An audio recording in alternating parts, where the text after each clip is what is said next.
¿Le parece? No sé, Sofi, que te habían preguntado. Sí, en realidad también la mayoría de los temas estaban enfocados a óptica, que es por lo menos la mayoría de los cursos estuvo viendo ese tema. Hubo un par que preguntaron algo referido a medición y corrección de errores, pero por lo que yo estuve charlando en el último consejo departamental, no iban a arrancar con ese tema. No sé si algunos les avisaron ya que no iban a arrancar con ese tema o se los están dando. Si alguien nos quiere A veces, escribir diciéndonos sobre ese tema. Si no, arrancamos con óptica y después vemos la próxima, damos como una introducción a mediciones de errores, si querés. sí, puede ser, o puedo agregar yo algo después del canal y eso. A veces cada docente a lo mejor a algunos les mandó algo de mediciones de errores, no sé qué habrán hecho este año, pero supuestamente en principio iban a arrancar directamente con óptica. Después vi que un par habían comentado cinemática, dinámica, por lo menos lo que vi anoche en el formulario de inscripción. La idea no era hoy ver eso porque ya corresponde a las unidades 3, 4 del programa. Y no sé si a algunos ya le han dado material de eso, pero creería que no, en el cursado actual. Sé que pueden tener dudas a lo mejor si son recursantes o eso, pero la idea es que vayamos avanzando más o menos ordenado para que nos sirva, si no nos quedan muchas preguntas a lo largo de todo el programa de golpe así y no podemos desarrollar ningún concepto bien o sacar dudas a un nivel, digamos, que sea de utilidad. Entonces mi idea era que hoy más o menos ordenáramos la clase de ese forma. ¿Qué otras preguntas tenías por ahí, Sofía? No, se apuntaban básicamente a lo que estuvimos hablando, así que yo creo que si Bueno, querés ya le podemos arrancar.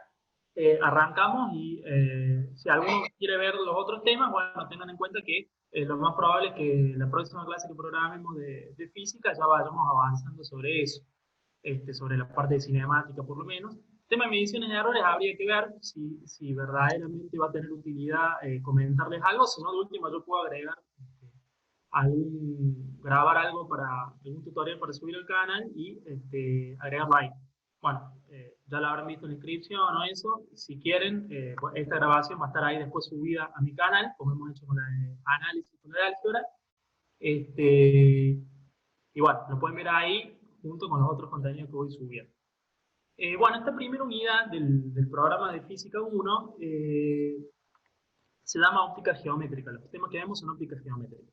La óptica, que es la parte de la física que estudia, lo veamos más grande acá, que estudia los fenómenos que tienen que ver con el comportamiento de la luz y cómo se comporta la luz cuando se propaga a través de un medio. O sea, para poder que se dé el fenómeno óptico, obviamente tiene que ser un medio translúcido, que deje pasar la luz, como por ejemplo el aire, un líquido, como el agua, o un vidrio, un plástico transparente. Esos son medios translúcidos. Entonces, la interacción de la luz con esos medios va a generar algún tipo de comportamiento que nosotros estudiamos en la rama de la física, que se denomina óptica.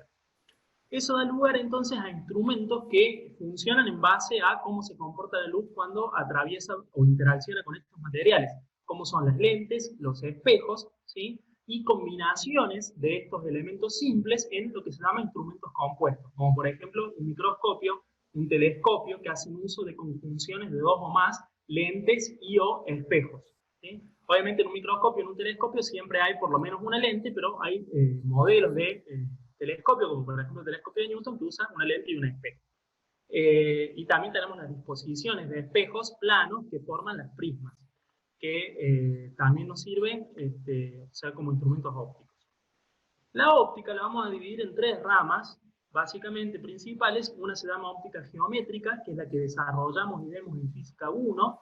Otra se llama óptica física, que es la que se ve en Física 2, para los que cursen después Física 2. Y después están los conceptos relacionados a óptica moderna, que ahí eso ya se ve para los que hacen una física de tercer nivel, como por ejemplo hacemos los electrónicos, o creo que eléctrica también tiene una física 3, entonces ahí a lo mejor se pueden ver conceptos de este tipo.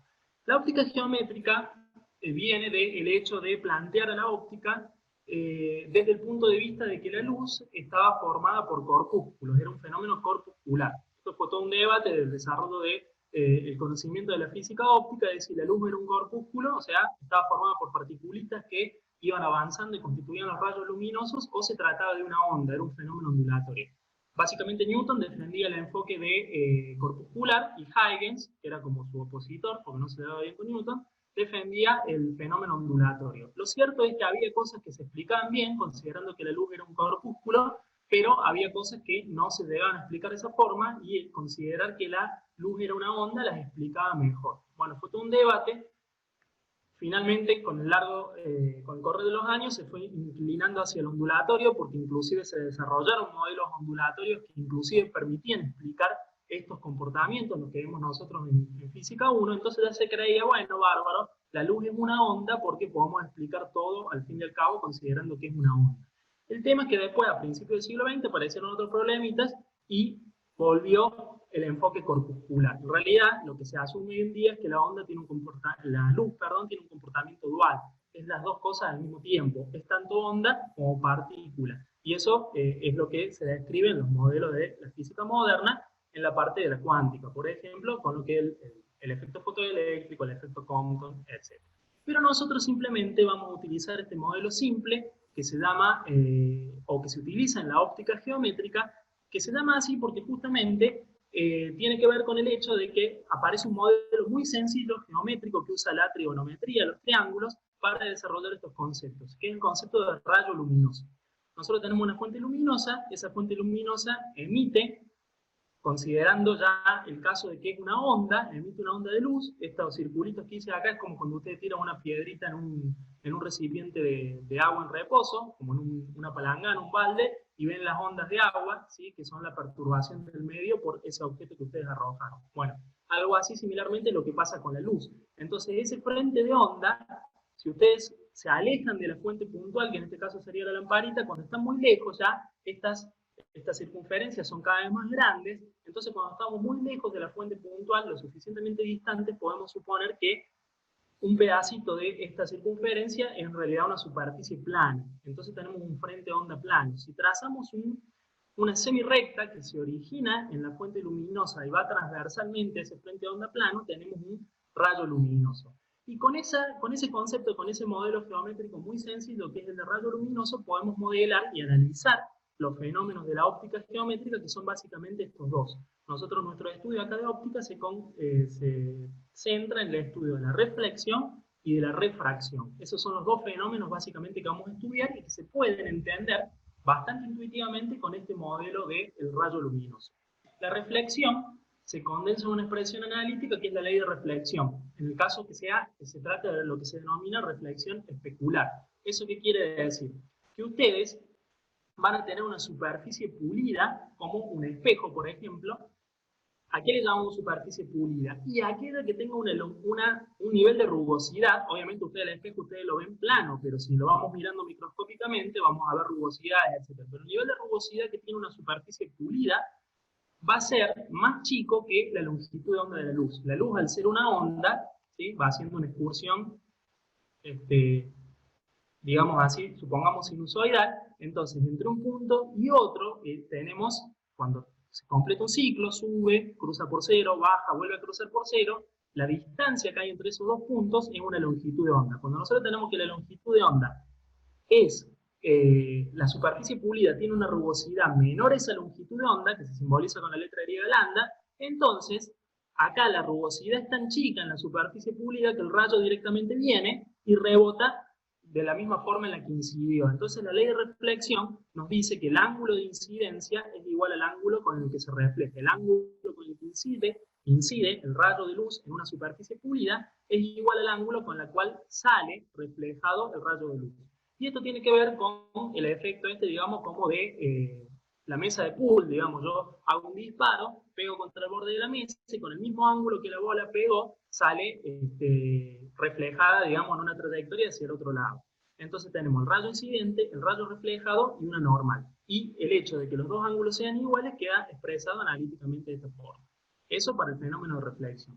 Para el fenómeno de refracción, ¿a qué se le llama refracción? El quiebre que se produce en el rayo de luz cuando atraviesa una superficie de frontera que está formada por dos medios. Entonces tenemos un medio 1 que queda descrito por esto, que es la letra griega eta, A veces, por una cuestión de tipografía, también lo pueden ver como N, pero en realidad es la letra griega eta la que se utiliza para un término que se denomina coeficiente de refracción y que caracteriza al material, al medio óptico. ¿A qué nos referimos cuando hablamos de medio óptico? A lo que yo les enunciaba hace un rato, sustancias como el aire, como el vidrio, como el policarbonato, es decir, sustancias translúcidas, transparentes, no transparentes porque no necesariamente tienen que ser transparentes, translúcidas, que dejen pasar en mayor o menor medida la luz. Entonces, una sustancia translúcida que deja pasar la luz, como algún líquido transparente o translúcido, parcialmente transparente, como el agua o algún líquido coloreado, algún vidrio coloreado, un plástico translúcido coloreado, va a tener un coeficiente de refracción, que es un numerito dimensional que lo va a caracterizar. Y vamos a ver qué representa. Entonces, el rayo de luz, supongamos que viene, por ejemplo, por el aire. Viene por el aire, de repente se encuentra con un vidrio que va a dejar pasar esa luz. Pero el vidrio tiene lo que se llama una densidad óptica diferente. Obviamente, ¿a qué se refiere la densidad óptica? Si pensamos desde el punto de vista de los materiales que yo les pongo en el ejemplo, aire y vidrio, obviamente uno intuitivamente puede pensar y en forma correcta que el vidrio tiene mayor densidad óptica, porque es un sólido, tiene una estructura donde las partículas están mucho más cerca una de las otras, los átomos y las partículas de ese material, entonces obviamente que la densidad óptica es mayor. Al ser mayor la densidad óptica, la onda luminosa le cuesta más atravesar ese medio y se propaga más lento. Entonces, cuando hay un cambio de densidad óptica, el rayo de luz, la luz, digamos, va a recorrer siempre la distancia más corta entre dos puntos, pero si yo le cambio el medio y le cuesta más propagarse, el rayo se va a quebrar. Esto más o menos a veces se explica con la analogía de, supongan que ustedes vienen caminando rápido por el asfalto y de repente el asfalto está mojado o tiene barro. Entonces ustedes no van a poder mantener la misma velocidad porque van a tender a resbalar, a patinar. La forma de seguirse manteniendo y no caerse es bajar la velocidad cuando se le cambia el medio, que les dificulta el movimiento. Bueno, algo así le pasa a la luz cuando pasa de un medio con menos densidad óptica, por qué, a un medio con más densidad óptica. Entonces el rayo de luz se quiebra. Haciendo un análisis trigonométrico, yo después les paso lo pueden ver en el video que queda grabado en la pizarrita, lo ven esto, está sacado de alguno de los libros, ya no recuerdo cuál, de El Estíbaro o del Circe de Más, que de Halida Resnick, los libros básicos de la materia, la bibliografía básica de la materia, y llegan a esta expresión analizando los triángulos que se forman acá respecto del rayo que se quiebra y un rayo que recién está llegando a la superficie de frontera y todavía no se quebró. Se forman unos triangulitos que si analizamos los ángulos deriva en esta relación que se conoce como ley de Snell, porque Snell fue uno de los que la planteó, o ley de los senos, porque aparecen los senos de los ángulos. Con el que incide el rayo, antes de la superficie de frontera o sobre la superficie de frontera, y el ángulo con el cual sale el rayo ya quebrado, digamos, al haber hecho el cambio de medio. Le llamamos θ sub i o ángulo de incidencia, θ sub r o ángulo de refracción. Muchas veces, como el medio 1 se le suele llamar justamente medio 1 y se lo caracteriza por su coeficiente de refracción 1, y lo mismo con el 2, entonces tenemos que a veces en vez de ponerle directamente θ sub i, θ sub r, le ponemos θ sub 1 y θ sub 2. Nos queda esta relación que acá no es tan útil, no la vamos a utilizar tanto en los ejercicios, en base a lo que yo les decía, donde estas B representan las velocidades con las que se viene moviendo el rayo de luz en el medio 1 y en el medio 2, B sub 1 y B sub 2 respectivamente. Generalmente nosotros no nos referimos tanto a las velocidades, sino caracterizamos directamente el material con el índice de refracción. ¿Qué es el índice de refracción? Es la relación, o se define a partir de la relación que hay entre la velocidad de la luz en un medio cualquiera, por ejemplo, a qué velocidad se mueve la luz en cierto vidrio que utilizo para tallar una lente. Por ejemplo, el vidrio de los lentes que tienen ustedes, los que usan anteojos. O el vidrio de la lente de un microscopio, de un telescopio. Es un determinado tipo de vidrio caracterizado porque está hecho para esa aplicación. Entonces, bueno, yo podré medir mediante alguna experiencia a qué velocidad se propaga la luz sobre ese tipo de vidrio o sobre ese tipo de policarbonato o el material óptico que sea. Hay una constante universal de la física que es la velocidad de la luz en el vacío. Generalmente la velocidad de la luz en el vacío se la denomina con la letra C minúscula. Y es aproximadamente, no es exactamente igual, aproximadamente a 3 por 10 a la 8 metros sobre segundo. Esa es la velocidad de la luz en el vacío. la información de una sonda espacial, esta que manda en el espacio, y nos manda la información que recolecta a través del espacio exterior. Como en el espacio no hay nada, hay vacío, esa radiación electromagnética, acuérdense que la luz es radiación electromagnética de cierta frecuencia, viene viajando a más o menos esta velocidad. Ahora, cuando ingresa en la atmósfera terrestre hay aire, pero la emisividad del aire es lo suficientemente baja como para que podamos equiparar y decir que la velocidad de la luz en el aire es la misma que la del vacío. La razón entre la velocidad de la luz en el aire o vacío, que es esta constante C, se la denomina así en física, y vale esto, dividido. Fíjense que si pasan acá la velocidad, B corta acá, que es la velocidad de la luz en un medio que no sea el vacío del aire, algún tipo de vidrio, algún tipo de policarbonato, etc. Y pasan el eta acá multiplicando, les queda que eta es la razón, digamos, donde deje el lápiz, les va a quedar, pasan multiplicando, pasa B dividiendo, entonces el coeficiente de refracción va a ser igual a la razón entre la velocidad de la luz en el vacío y la velocidad de la luz en un medio específico. La velocidad de la luz en el vacío es una constante de la física y es un máximo teórico. En teoría, hasta donde sabemos, nada, de hecho la física está estructurada así, puede superar esa velocidad de la luz en el vacío. Entonces la velocidad de la luz en un cierto vidrio del que están hechos mis anteojos va a ser más baja que esto, ¿sí? Entonces el cociente entre un número más grande dividido un número más chico, que el que está arriba, me va a dar mayor a 1. Por lo tanto, siempre los coeficientes de refracción de los medios ópticos, los vidrios, los plásticos transparentes, etc., es un número mayor a 1. Y es exactamente igual a 1 para el aire o vacío. Entonces los ejercicios que ustedes le hablan, de que viene un rayo por el aire, e incide en cierto vidrio o en cierto plástico, etc., ustedes utilizan para el aire, a veces se los aclara, a veces no,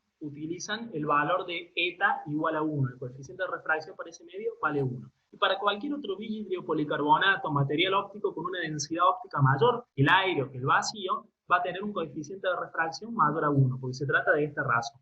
Entonces los ejercicios de refracción y reflexión, como estos que tienen, nos dice que viene un rayo de luz y de repente incide en un vidrio, con qué ángulo se refracta y luego vuelve a salir el aire, con qué ángulo vuelve a salir, todo eso lo resolvemos aplicando la ley de Snell o ley de los senos, generalmente en esta forma. Cuando nosotros sabemos que la velocidad en un medio es el cociente entre la velocidad, como yo les había puesto acá, el cociente entre la velocidad de la luz y la velocidad y el coeficiente de refracción de ese medio, entonces reemplazando acá, cancelando la velocidad de la luz que queda arriba y abajo, nos queda esta relación. Esta es generalmente lo que utilizamos en los ejercicios.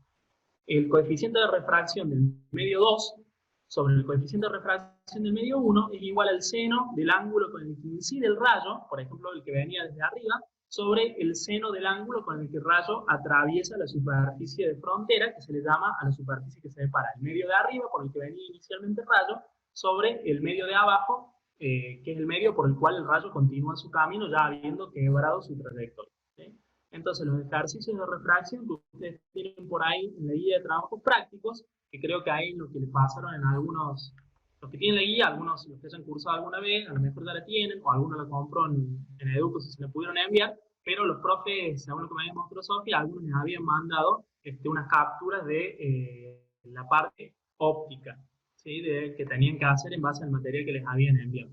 Entonces por ahí hay algunos ejercicios donde ustedes tienen que utilizar, son ejercicios bastante sencillos, donde tienen que despejar a partir de el índice de, por ejemplo, les da el índice de refracción de uno de los medios, pero no del otro, o les da el ángulo de incidencia, pero no el de refracción, y ustedes tienen que despejar la incógnita que les falta. No sé si han hecho algunos de esos, no sé si todos los que están, la están cursando por primera vez. Si tienen alguna duda respecto de esta parte, o quieren que desarrollemos algún ejercicio o algo de esto, coméntenme, y lo hacemos, es bastante sencillo, pero a lo mejor si nunca lo han hecho, quieren ver cómo se hace. Si no, seguimos con la otra parte. Y tratamos de avanzar a la parte de lentes y eso. A ver, vamos a ver, voy a ver un poquito el chat, a ver qué me está comentando. Cuéntanos sobre salud, si hay un repaso por mí, podría desarrollar un ejercicio de ejemplo 4 y 22. Bueno, hacemos un ejercicio de ejemplo, ¿me parece? Sí, la presentación va a estar subida, como siempre, al canal. Y después yo también voy a agregar otras cosas, porque si mal no recuerdo, no he ido agregando cosas de física todavía, pero la idea es agregar esta y abajo las cosas que no hayamos podido terminar o que hayamos desarrollado no en tanta profundidad, las voy a ir agregando en videitos después y bueno, después iremos coordinando otras clases y iré agregando otros materiales de otros temas. Bueno, hacemos un ejercicio. Yo acá tengo una versión, siempre me olvido, y bueno, ahora ya menos. Tengo una versión un poco vieja de la guía, que es de la época cuando yo lo hice. Pero bueno, hacemos algunos de esos, que igual algunos son iguales que la guía más nueva. Nos va a servir para ilustrar ese concepto. Fíjense. No sé si alguno quería decir algo. Acuérdense siempre de mutear los micrófonos. Bueno, yo tengo acá en mi guía, que es del año de vaya a saber cuándo, dice, es el ejercicio 4 de mi guía, pero seguramente todos ustedes van a tener una versión más moderna que este número seguramente va a haber cambiado. Vamos a poner para que se vea. Bueno, lo que dice acá, mi ejercicio, dice, un rayo de luz incide sobre una superficie de vidrio cuyo índice de refracción, entonces tenemos una superficie de vidrio, y el índice de refracción me dice que es eta igual a 1,5. Fíjense que, como yo les decía, el índice de refracción de un material siempre va a ser un número mayor a 1. Esto también tenganlo en cuenta porque en algunos ejercicios le va a dar los datos, pero le va a pedir como incógnita el índice de refracción.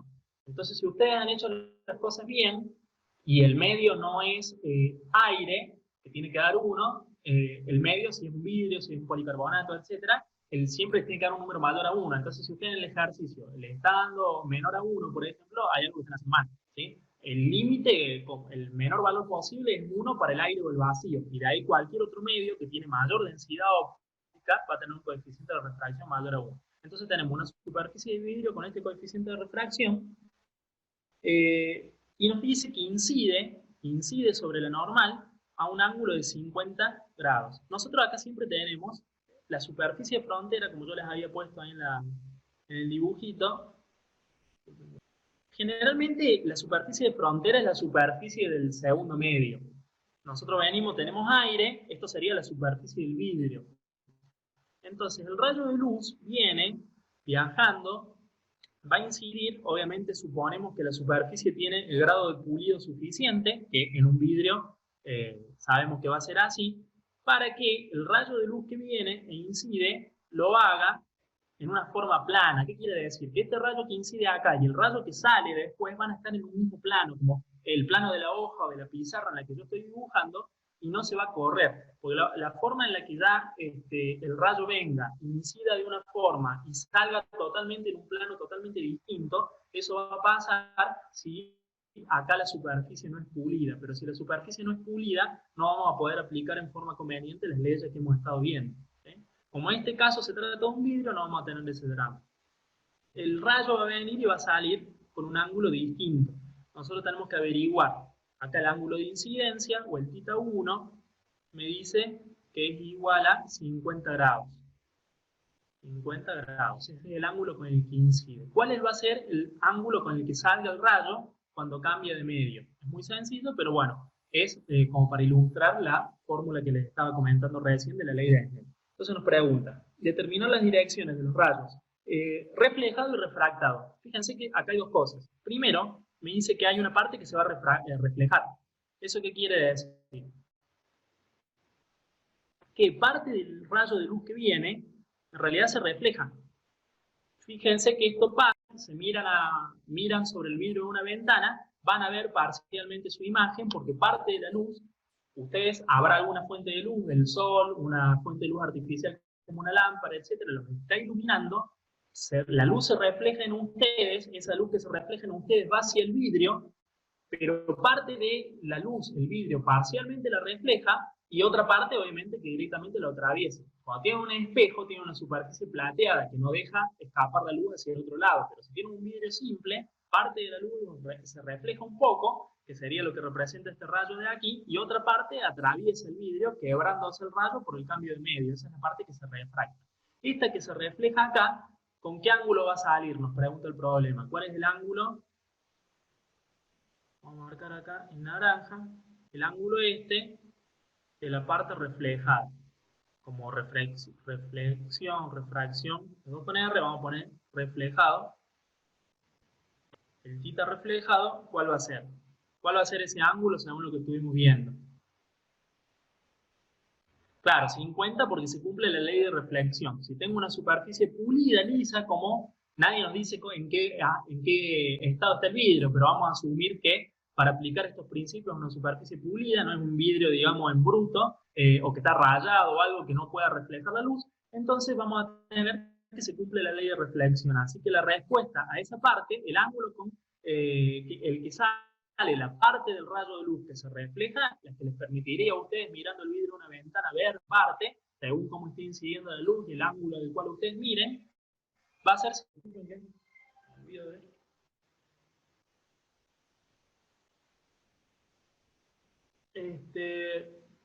Va a ser 50 grados. Y la otra parte, con la que sale la parte de la refracción, va a tener un ángulo que lo sacamos a partir de la formulita de Snell.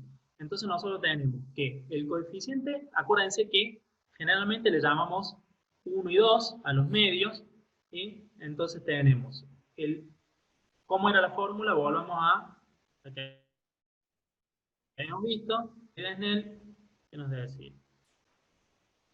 Que el coeficiente de refracción del medio 2 dividido el coeficiente de refracción del medio 1 era igual al seno de, fíjense, 2 arriba, 1 abajo, 1 arriba el ángulo 2 abajo. Entonces, si ustedes quieren algún ejercicio puntual, pueden copiar el texto acá en el chat y yo se los leo. O piden la palabra y lo leen ustedes. chicos, disculpen, justo tenía una llamada y bueno, tenía que contestar. No sé si estaban comentando algo. Vamos, si tienen algún ejercicio en particular de esto, como les decía Sofi, lo vemos. ¿Sí? Ya sé que esto es sencillo, pero como me dijeron, bueno, que veamos algo de esto que les había comentado, lo vemos. Terminemos el ejemplo y ahí seguimos con otra cosa. Entonces, ustedes tienen eta 2 sobre eta 1, y acá nos pide, el ejercicio nos pedía,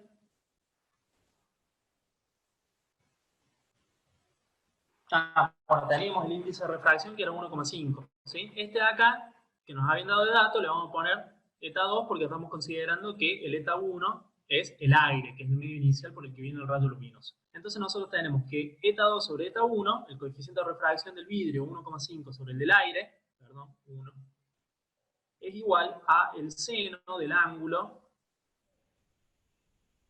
θ 1 sobre el seno del ángulo θ 2. Entonces, este va a ser 1,5 porque es el dato que nos dieron. El otro es el aire, por más que no lo digan, nosotros ya sabemos que el aire ácido es 1. Seno de θ 1, que es el ángulo de incidencia, que es 50. Seno de 50 grados. Sobre el...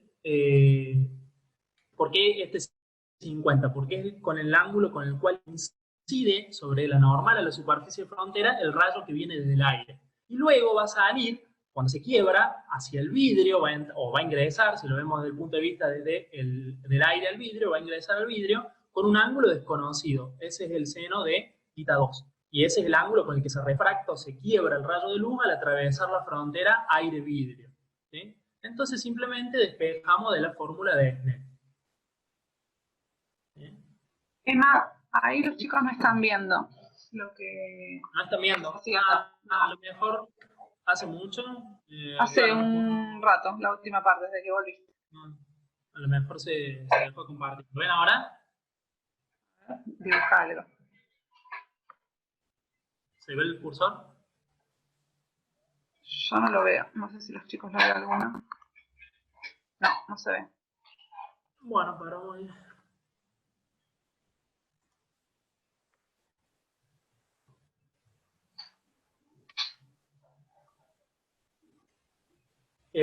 Fue desde que viniste que se dejó de ver. ¿Ahora? No estamos viendo tu pantalla.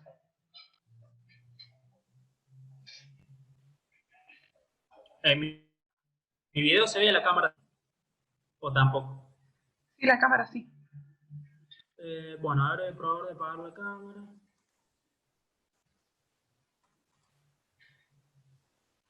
Ah, dicen que ahora la última vez sí se veía. Ahí está. ¿Sí? ¿Está? Sí. Bueno, ¿qué les decía? Que nosotros lo que nos dice el ejercicio, bueno, viene el rayo con a 50 grados, incide a 50 grados, ¿con qué ángulo va a quebrarse el rayo cuando ingresa hacia el vidrio?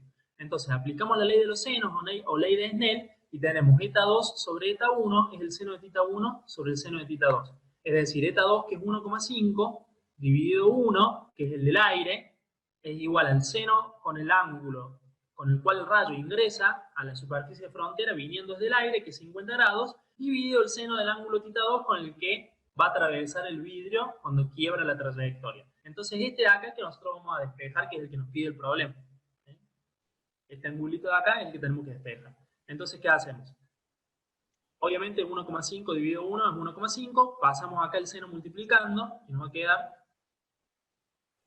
Entonces nosotros queremos despejar esto, pasa el 1,5 dividiendo, nos queda seno de θ 2 igual a seno de 50 grados dividido 1,5. Y para despejar θ 2 directamente lo que hacemos es seno inverso o arcoseno. Entonces θ 2 es igual al arcoseno de todo esto que teníamos ya a la derecha, que es seno de 50 dividido 1,5. Ese ángulo que les dé hacer esto es el ángulo con el que sale el rayo de luz o con el que ingresa el rayo de luz desde el aire hacia el vidrio. Es decir, vamos a tener, vamos a la calculadora, tenemos seno de 50 dividido 1,5, hacemos arcoseno, seno inverso, da 30,7. Entonces, 30,7 grados sería el ángulo con el que atravesaría el vidrio este rayo luminoso que venía a través del aire e incide en la superficie de frontera aire-vidrio con el ángulo de 50. ¿Sí? Es simplemente despejar ahí de la fórmula de Snell el ángulo aquí para el ángulo de refracción. Generalmente le llamamos incidencia, refracción. Como yo les decía, siempre el medio con el que viene viajando por el que viene viajando inicialmente el rayo de luz se lo refiere como medio 1, y luego de la superficie de frontera va a pasar a viajar al medio 2, que en nuestro caso sería el vidrio. Entonces se los designa como 1 y 2 y se los refiere de esa forma para los coeficientes de refracción y para los ángulos. ¿Sí? Otra cosa que nos pregunta el ejercicio, bueno, nos preguntaba la parte del reflejado, con qué ángulo salía la porción que se refleja. Bueno, eso siguiendo la ley de reflexión. Ángulo de incidencia es igual a ángulo de reflexión, entonces si este era 50, este también va a ser 50. Después nos dice, aparte de determinar las direcciones de los rayos reflejado y refractado, que es lo que hemos hecho, calcular la velocidad de este rayo de luz en el vidrio. ¿Cómo hacemos para hacer eso? Sabiendo que obviamente la velocidad en el aire es el dato que yo les di. Sabiendo que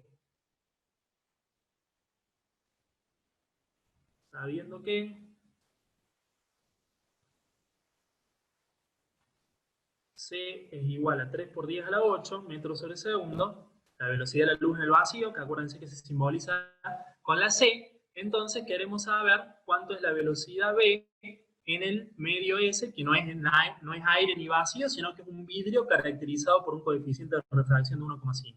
Entonces ahí vamos a emplear la relación que yo les di, que es la que nos dice que el coeficiente de refracción del medio 2 es igual a la velocidad de la luz en el vacío, constante universal de la física, dividida la velocidad a la que circula la luz en ese vidrio en particular.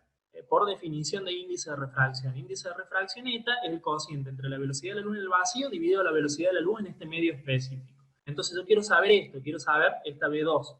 De paso esto multiplicando y pasa el eta dividiendo, entonces nos queda que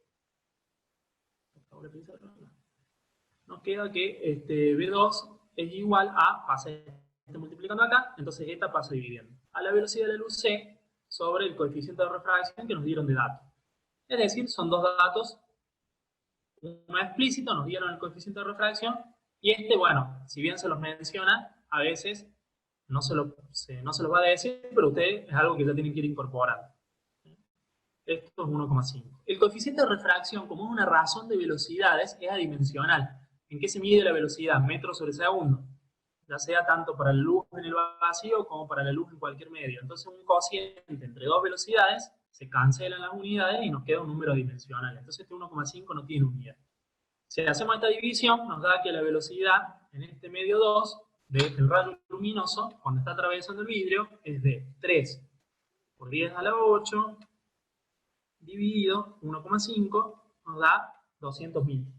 Entonces, tenemos que 200.000 sería 2 por 10 a la 8 metros sobre segundo. Como vemos, como habíamos comentado, la velocidad máxima es en el aire o en el vacío. En otro medio óptico, como por ejemplo este vidrio que está enunciando este problema, la velocidad es más baja. Esto es 300.000 kilómetros por segundo, esto es 200.000 kilómetros por segundo. Entonces, obviamente que en el vidrio se mueve más despacio el rayo luminoso. ¿Se entendió este ejercicio, chicos? Es un ejercicio bastante simple, pero que nos permite aplicar la fórmula de Snell. Y la única diferencia entre este ejercicio súper sencillo y otros que ustedes tienen en la versión más nueva de la guía, que hay algunos prismas y reflexiones y refracciones, es utilizar un poquito más de desarrollo de triángulos y trigonometría para darse cuenta una vez que vamos haciendo el recorrido del rayo de luz, todo lo que va pasando, pero no deja de ser... falta el dibujo, que no lo puedo pasar.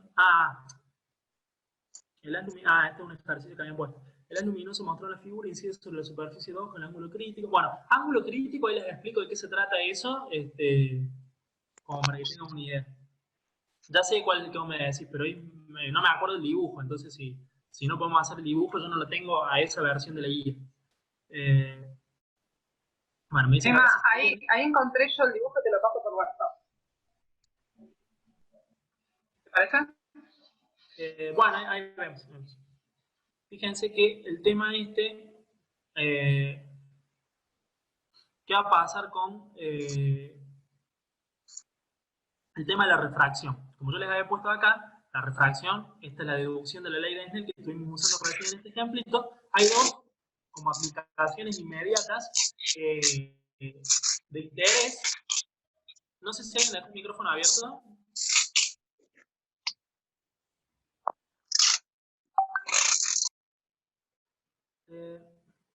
Bueno, estaba diciendo entonces, una de las aplicaciones es el tema de la profundidad aparente, ¿sí? Donde tenemos que, supongamos que tenemos un objeto que está, disculpen que a veces se ve borroso por el tema de internet, tenemos un objeto que está, supongamos que esto es una superficie de frontera aire-agua. Acá hay algún recipiente, como una pileta, por ejemplo, o una fuente, que contiene agua y hay un objeto sumergido en el fondo. El rayo de luz que nosotros vemos, habrá alguna fuente luminosa, si esto es una pileta o una fuente que está afuera, será el sol, la luz del sol, la luz natural, viene, incide en el objeto que está en el fondo de este recipiente con agua y parte de esa luz se refleja y va hacia la superficie de frontera. Pero como viene desde el agua, que tiene una densidad óptica, al ser un medio más denso ópticamente que el aire o que el vacío, mayor a 1, el coeficiente de refracción, como hemos visto, fíjense que el efecto es al revés. Cuando venimos desde el medio más denso y salimos al medio menos denso, como el aire, que tiene el coeficiente 1, el rayo se quiebra, pero alejándose, acá se produce un alejamiento de la superficie de frontera. Acá tenemos un alejamiento de la normal de la superficie de frontera. Porque el ángulo de acá es mayor a este ángulo. Fíjense que en el ejercicio que hicimos recién era al revés, porque nosotros veníamos desde el aire, incidíamos con un ángulo a la normal, y el ángulo con el que el rayo atravesaba el medio menos óptico, el medio más denso ópticamente, era más chico. Este ángulo era más chico que este. Acá el θ 1 es mayor y el θ 2 es más chico. Entonces, cuando venimos desde un medio con eta mayor a 1, el medio 1, hacia un medio con eta igual o más chico, obviamente que los dos van a ser mayor a 1 o lo sumo igual, pero supongamos que es igual porque venimos así, vidrio-aire. Vidrio, perdón, como venimos recién, aire-vidrio. Hay que ponerle al revés. Y este acá es igual. El ejercicio que hicimos recién era así, veníamos desde el aire, entonces eta 1 era igual a 1, e íbamos hacia el vidrio donde el eta es mayor porque el vidrio es más denso. Entonces, si tenemos este caso, como el que hicimos en el ejemplito del ejercicio recién, el ángulo de incidencia es mayor al ángulo de refracción. Tita 1 es mayor a tita 2.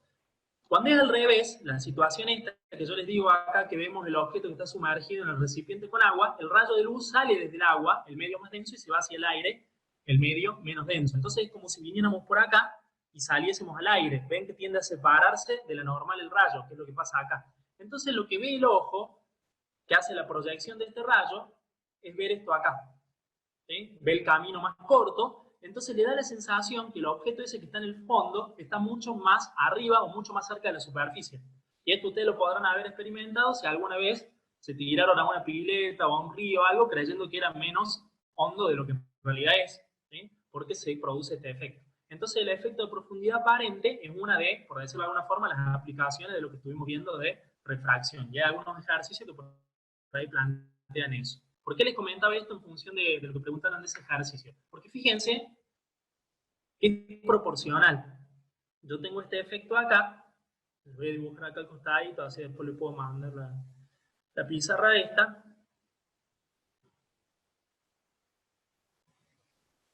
Vuelvo a repetir algo parecido a lo de acá. Ustedes tienen el rayo que viene desde el medio más denso y al incidir en la superficie de frontera va a tender a separarse más cuando sale.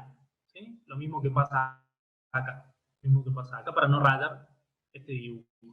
Entonces, llega un momento que si ustedes van inclinando más el rayo en incidencia, cuando este ángulo acá es más grande, este se abre más acá. Y llega un momento que se va a abrir tanto que va a deslizar a lo largo de la superficie paralelo a la superficie de frontera.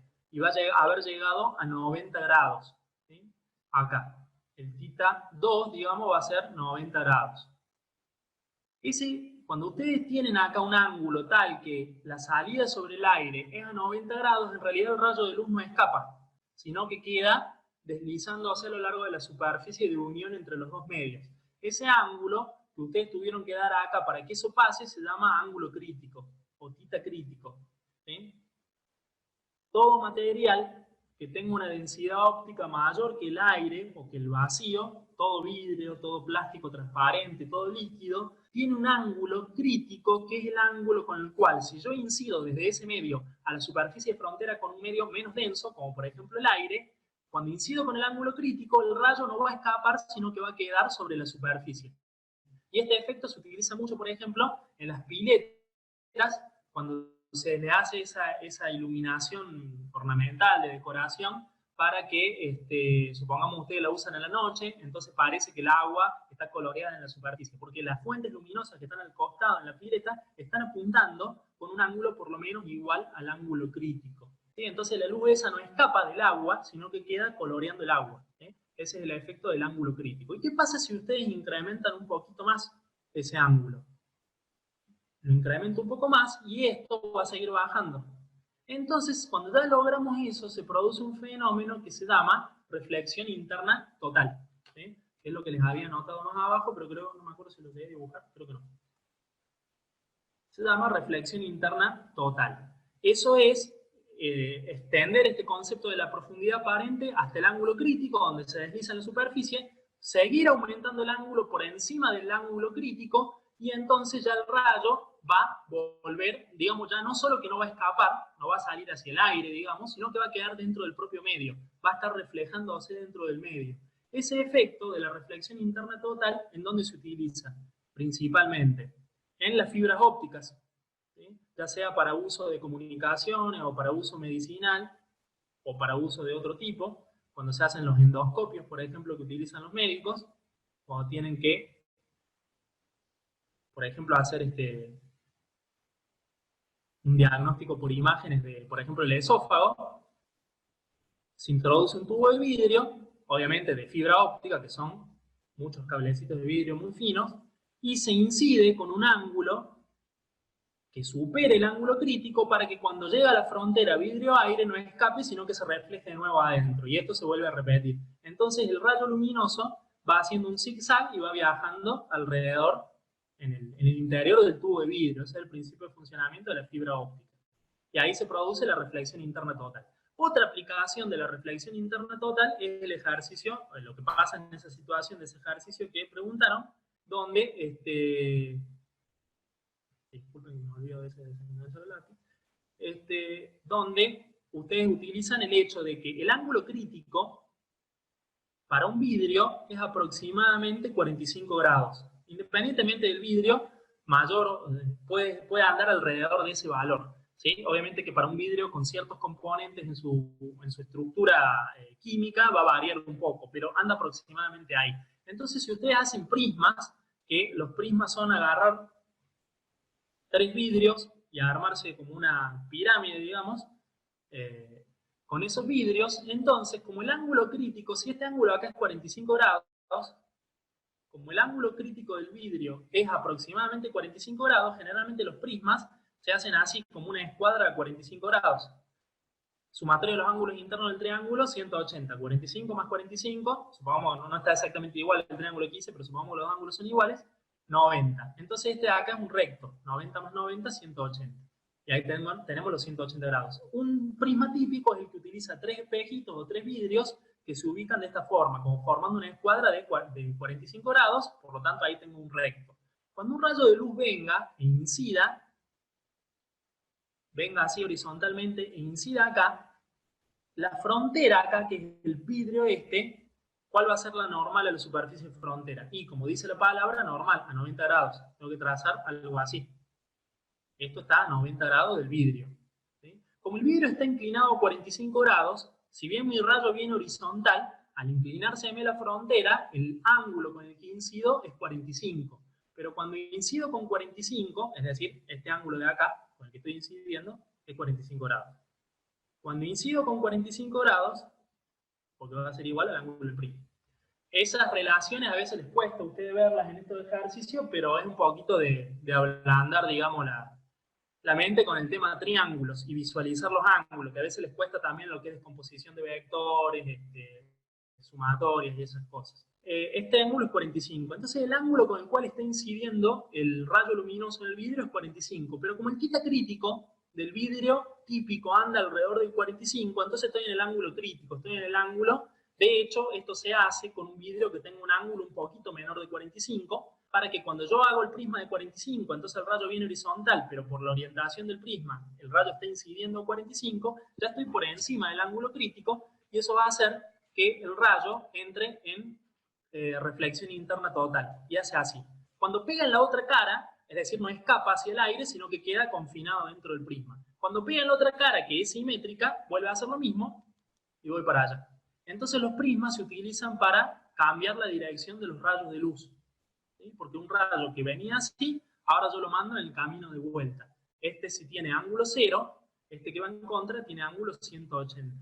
Entonces los prismas, una de las aplicaciones que tienen es redireccionar los rayos de luz, y se utilizan mucho los instrumentos ópticos. Si alguna vez, si hay alguno de electrónico, algo que alguna vez haya abierto una lectora no una lectora de CD, sino un equipo, un reproductor de CD que tiene más espacio, a veces tenían ubicado el láser de una forma que reorientaban el rayo así, con un prisma. Entonces esa es una aplicación. El ejercicio de por ahí que habían preguntado,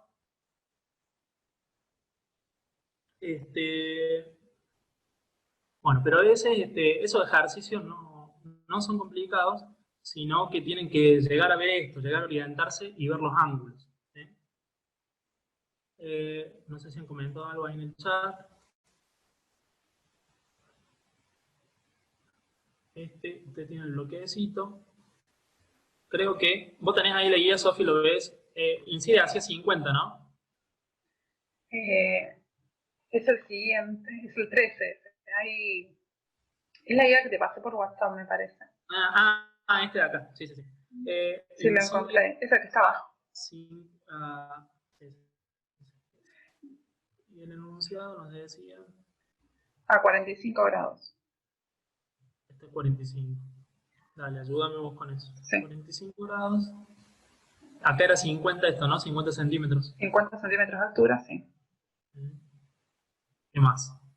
Después el rayo Termina. se va a girar acá. Se va a acercar así, va a hacer algo así. ¿A dónde da? Da como a la mitad, igual no importa. Y después vuelve a salir, obviamente. Acá tenemos otra superficie de frontera. ¿Cuál es la diferencia? Que acá el rayo que sale cambia. Acá fíjense que es aire plástico. Entonces, siempre que pasemos de un medio menos denso a un medio más denso, el rayo se quiebra acercándose a la normal. Fíjense que este está más lejos de la normal, este se acerca más a la normal. Pero ahora cuando viene ya viajando adentro del plástico y sale de nuevo al aire, que tiene menor densidad, es al revés, nos pasa como en este caso. Entonces tiende a alejarse de la normal. Así que acá va a salir de esta forma. Yo lo puse en rojo ahí para que se note. Va a hacer algo más o menos así. Entonces va a tender a recuperar el ángulo con el que había salido. Porque fíjense que acá tenemos este ángulo que tenemos que averiguar. Este es el, llamémosle θ 2. Esa es una de las incógnitas. Nos decía algo de este índice del índice de refracción. ¿Cómo? Sí, es de, ya te digo, ese sí creo que era de 50. No, de 76.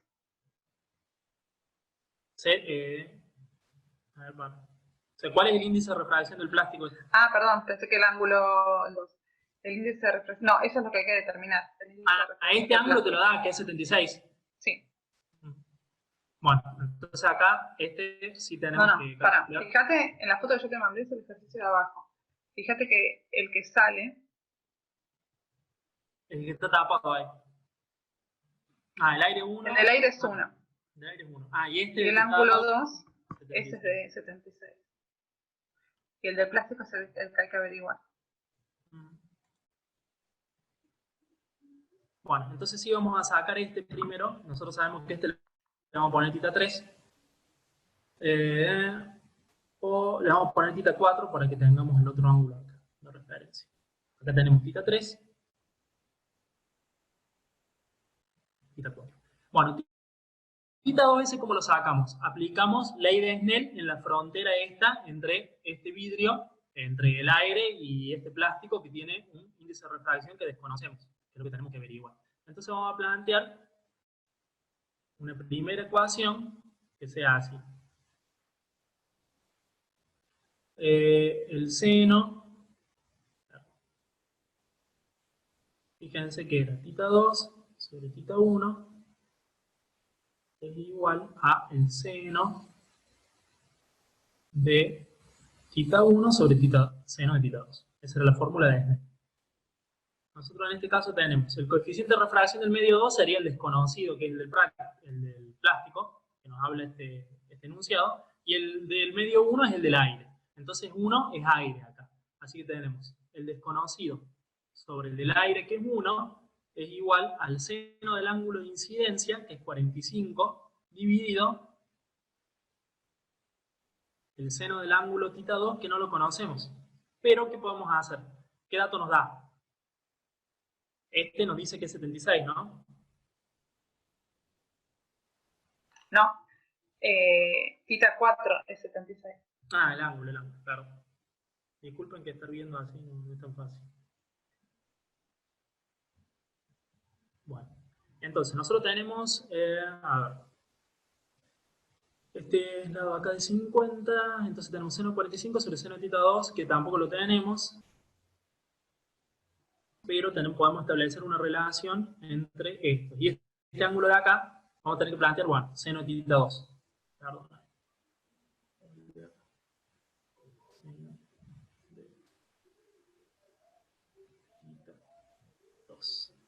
Vamos a plantear otra ecuación ahora con la parte esta, porque tenemos el dato de que θ 4 es 76 grados. Entonces, como el coeficiente de refracción es el mismo, porque es el material del medio, es el mismo plástico, Entonces vamos a tener que se trata de la misma incógnita. Entonces vamos a plantear ahora que, fíjense que cuando venimos en esta situación, el medio 1 es el plástico ahora, pero nosotros le vamos a seguir llamando, vamos a hacer así, 2 sobre 1, por ahí confuso esto, seno, vamos a poner 3 y 4, como ya había puesto, así directamente nos ayuda un poquito más.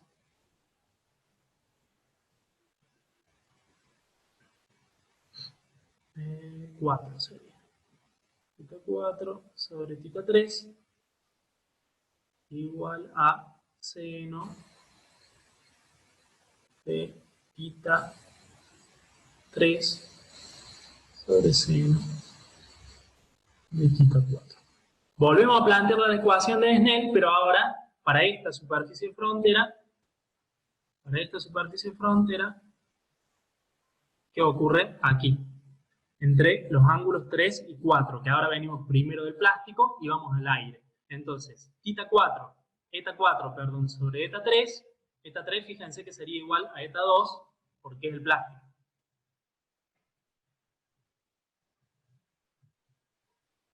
Entonces tenemos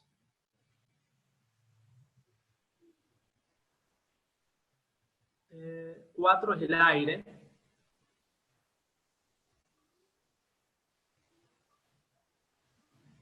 y eta 3 es igual a eta 2, que es lo que desconocemos y nos pide el problema, que es el plástico.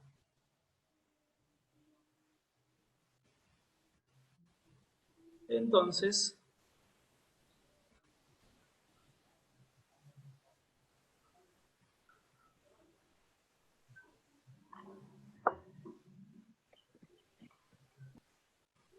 nos va a quedar 1 sobre, ¿por qué 1? Porque es el aire, eta 4, ¿no? Sobre eta 3, que es la incógnita, igual a seno de tita 3, que no lo tenemos, seno de tita 3, dividido seno de tita 4, que sí lo tenemos, que es 76, el otro dato que nos dio el ejercicio.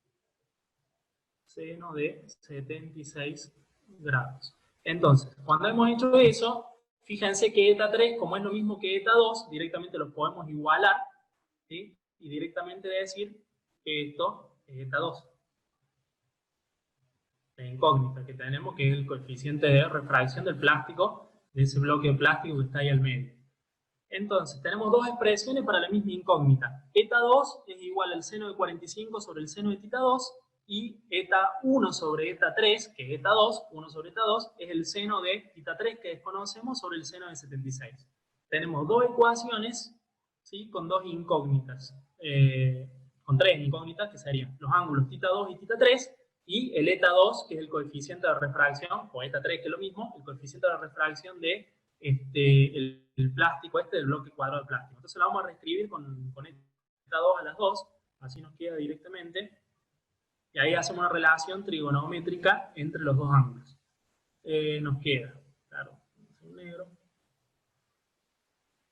eta 2 igual a seno de 45 sobre seno de tita 2, y la otra ecuación es esta de acá, pero ya escrita con, fíjense lo que voy a hacer, si hacemos el recíproco, si 1 sobre eta 3, que es eta 2, entonces 1 sobre eta 2 es seno de tita 3 sobre seno de 76, entonces el recíproco, elevar esto a la menos 1 y poner eta 2, es cambiar estos dos, que es elevarlo a la menos 1, entonces directamente vamos a poner que eta 2 es igual a el seno de 76 sobre 76 grados sobre seno de tita 3. ¿Se entiende lo que hice? Esto que está acá, cambié numerador y denominador, elevé a la menos 1, entonces elevo a la menos 1 acá y directamente ya me queda eta 2 o 3, que es lo mismo, arriba. Tenemos estas dos ecuaciones para eta 2, entonces las puedo igualar, ¿sí? Las podemos igualar. Y despejar tita 2 o tita 3. Ahora fíjense la relación que hay entre estos dos ángulos, si vamos al esquema que nos dieron.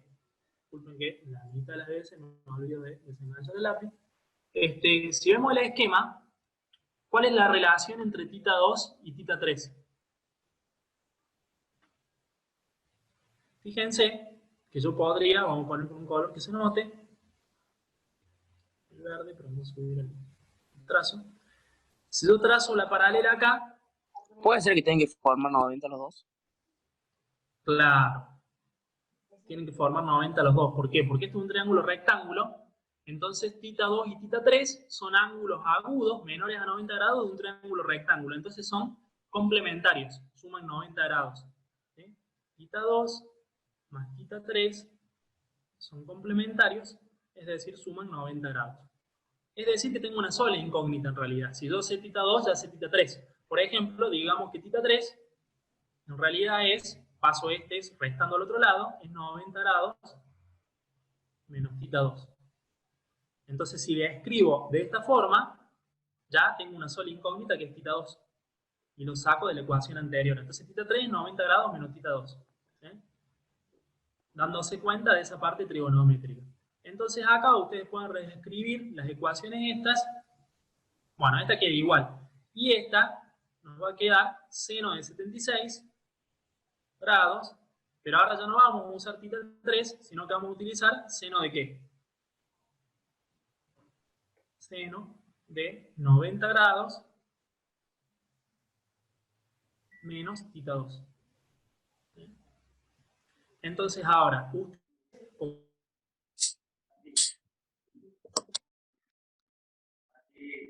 ¿Qué? ¿Qué aire?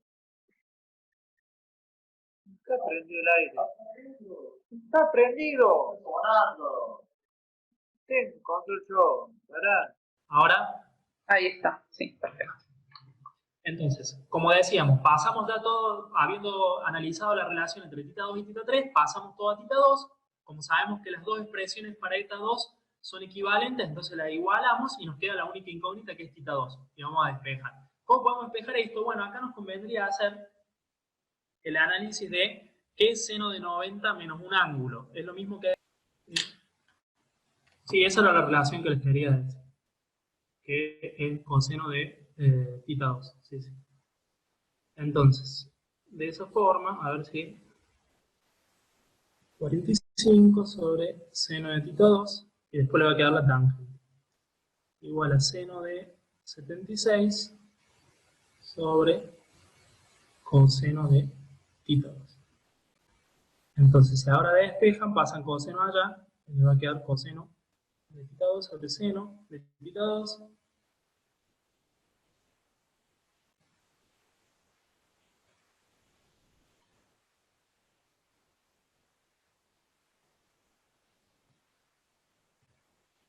Coseno sobre seno, acuérdense que tangente del ángulo es seno sobre coseno.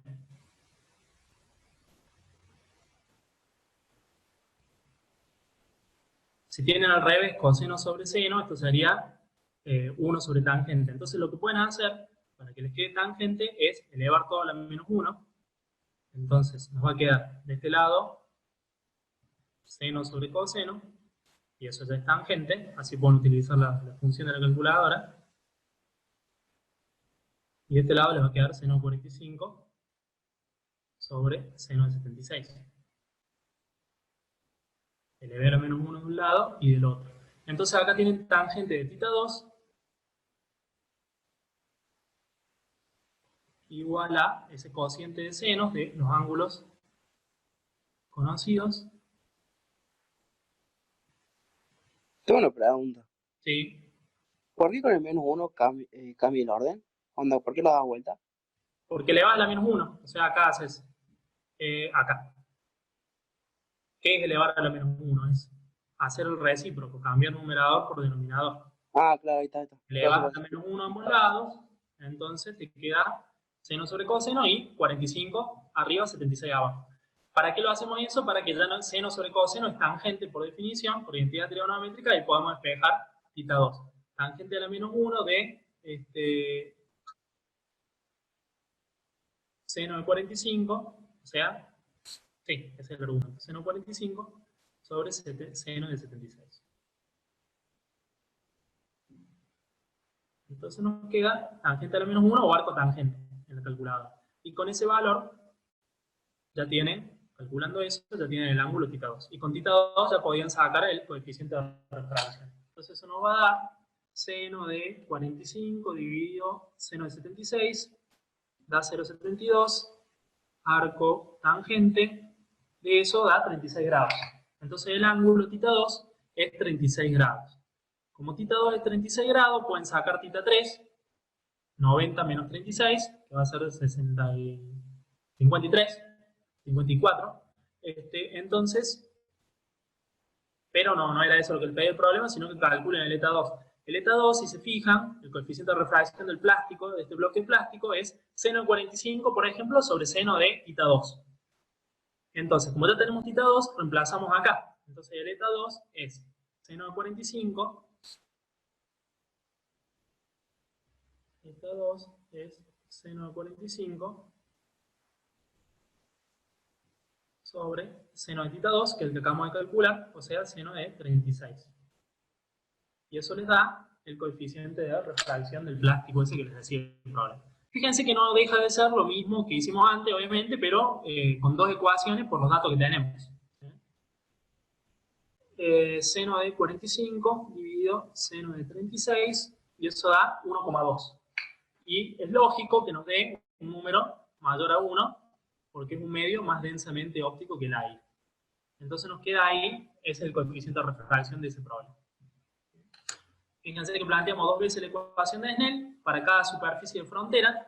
La superficie, acá, aire plástico primero, y luego la superficie plástico-aire, al revés. En función de eso, y teniendo en cuenta la relación entre los dos ángulos, que son complementarios, porque son los ángulos agudos internos de un triángulo rectángulo, suman 90 grados, entonces tengo la relación entre los dos ángulos, ya los reduzco a una sola incógnita, y con las dos ecuaciones despejo el coeficiente de refracción. Primero obtengo el dato intermedio de uno de esos ángulos agudos, del θ2, y con eso ya saco el coeficiente de refracción. Todos los que hay en la guía son de este estilo, ¿sí? Por ahí parecen un poco más trabajosos, pero es aplicar simplemente la ecuación de Snell y las definiciones de seno, coseno y tangente, ¿sí? Si puede haber distintas formas de desarrollarlo. Sí, puede. O sea, podés, si llegás a lo mismo, podés haber utilizado otra relación, haber usado una tangente antes, ¿sí?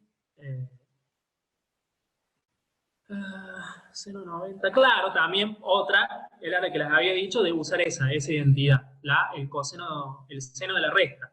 Entonces, seno 90 por coseno de θ2 menos coseno de 90 por seno de θ2, esa es la identidad del seno de la recta. El tema es que ahí te sigue quedando θ2 que no lo puedes despejar. La forma más rápida es darse cuenta que esto es el coseno, que era lo que les quería hacer acá. Entonces con eso ustedes pueden despejar y usar la tangente. Siempre tienen que tratar de reducir a seno, coseno, tangente.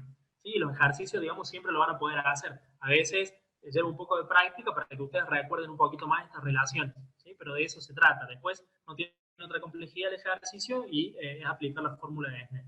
Bueno, de ese estilo son los de refracción, reflexión. Cuando han practicado un poco, son todos bastante similares. Puede haber un poquito más de planteo, darse cuenta de los triángulos. El otro que me habían preguntado lo puedo subir después al canal. Lo que tienen que tener en cuenta ahí es que según las orientaciones de los vidrios del prisma, para calcular bien los ángulos de un poco los que yo le expliqué en el ejemplo del prisma con la reflexión total. Acá el ángulo, el rayo viene paralelo, entonces podemos decir que viene a 0, pero incide con la frontera que está orientada de esta forma porque el vidrio está a 45, entonces tengo que darme cuenta que ese ángulo es 45. Bueno, de ese estilo de razonamiento es lo que hay que hacer en este ejercicio. Bueno, avanzando un poquito para que veamos otras cosas más. Lo que sigue como aplicaciones de esto para los instrumentos ópticos, tenemos el tema de espejos, que tenemos los espejos planos, eso también es bastante sencillo y lo resolvemos con ley de reflexión. Los espejos esféricos, que son secciones de esfera, es un espejo esférico, ustedes tienen una pelota, una esfera, que han tomado una parte disculpen que se mueve poco por el tema de la conexión, es como que tienen una esfera de vidrio hueca, cortan una parte que se llama un casquete esférico y lo platean en alguno de los lados. Ustedes lo pueden platear por adentro para que sea reflectante por la parte de adentro, entonces tienen un espejo cóncavo.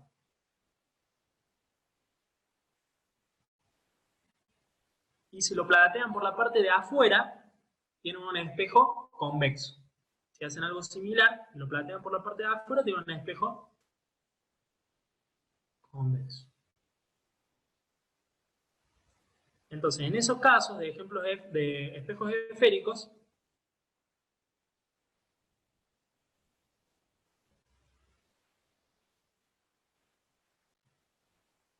es según el lado en el que está plateado. Generalmente a este se le llama cóncavo o convergente y al otro se le llama convexo o divergente.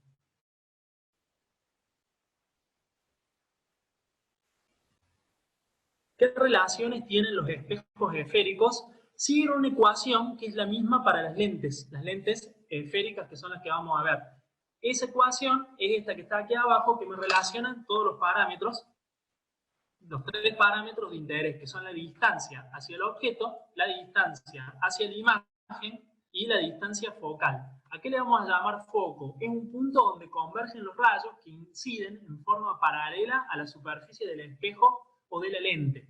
Yo se los dibujé acá en el caso de la lente, no llegué a hacer el dibujito para el espejo, que era la idea, ya todo listo. Si usted tiene un rayo que incide paralelo, en este caso la superficie de la lente, un rayo paralelo, ¿a cuál le llamamos? Al que incide perpendicular a la superficie de la lente, paralelo al eje transverso, este eje que pasa por acá. Si un rayo incide de esa forma, del otro lado va a converger cruzando a través del foco. Entonces el foco es el punto por el que convergen del otro lado los rayos paralelos en el caso de la lente. En el caso de los espejos esféricos es bastante parecido. Ustedes van a tener un foco que es a donde vienen a converger los rayos que vienen con incidencia paralela y va a ser algo más o menos así. Ustedes tendrían, bueno, ya les expliqué la parte de acá del espejo divergente. Entonces vamos a borrar esta parte, así podemos hacer un diagramita ahí que nos ayude a entender cómo son los rayos en el espejo esférico.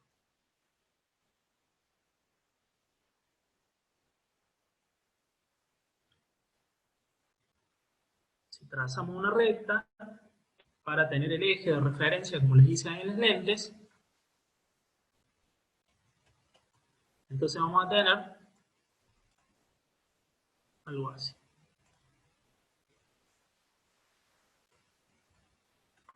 Acá vamos a tener en algún punto un centro.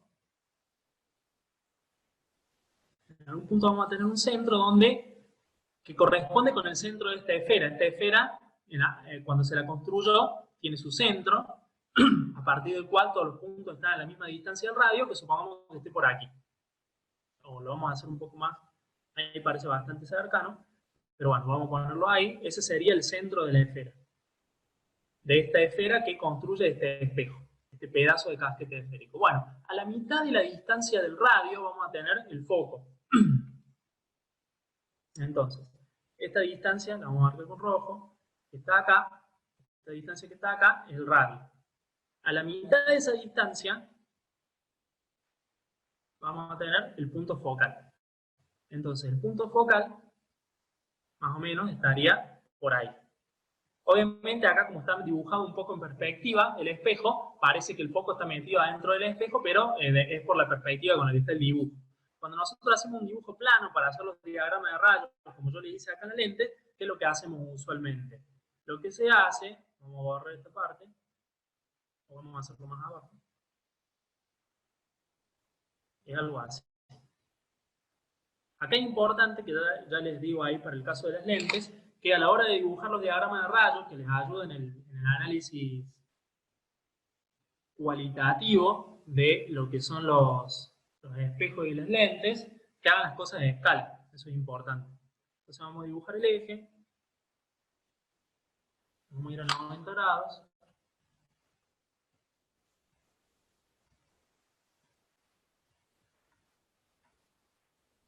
se ve, se escucha porque se me traba mucho por la conexión. Vamos a dibujar con esto así. Bueno, acá más que nada lo que vamos a hacer es la selección del espejo. Supongamos que tenemos un espejo que sea más o menos así, un espejo cóncavo. Nosotros vamos a venir de este lado. Por acá, supongamos que está el radio de esta curvatura, ¿sí? Ese es más o menos el centro. A la mitad de distancia vamos a tener la distancia focal. Lo vamos a ver ahí más grande, así vemos la escala. Fíjense que más o menos tengo 1, 2, 3, 4, 5, 6, 7, 8, 9, 10, 11, 12, 13, 14, 15 cuadritos. Entonces, 3, 6, 7,5 a la mitad, ahí voy a tener el foco. El foco está a la mitad de la distancia del centro. Entonces, para los espejos esféricos se cumple que el foco es igual a el radio de la esfera que construye el espejo, dividido 2.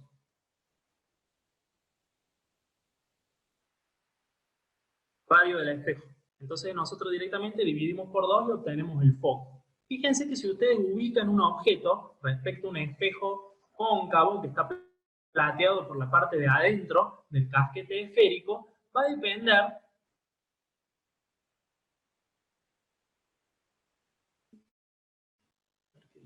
¿voy a explicar lentes? Sí, sí, les voy a decir lo de lentes.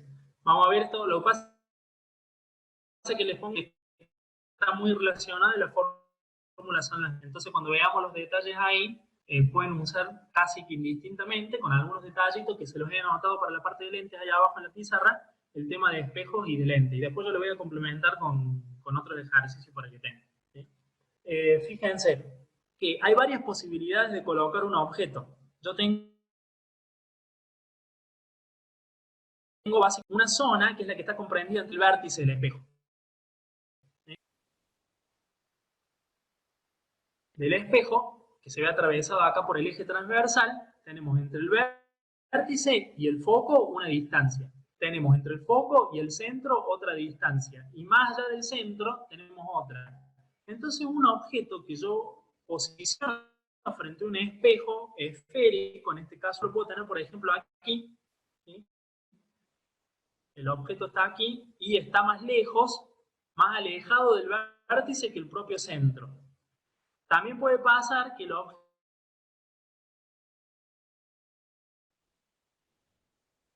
lo coloque sobre el propio centro. También puede pasar que el objeto, en vez de estar sobre el propio centro, yo lo coloque en algún punto intermedio entre el centro y el foco, que acuérdense que el foco está a la mitad de la distancia entre el vértice y el centro. Entonces puede estar por acá. También puedo colocar el objeto sobre el foco.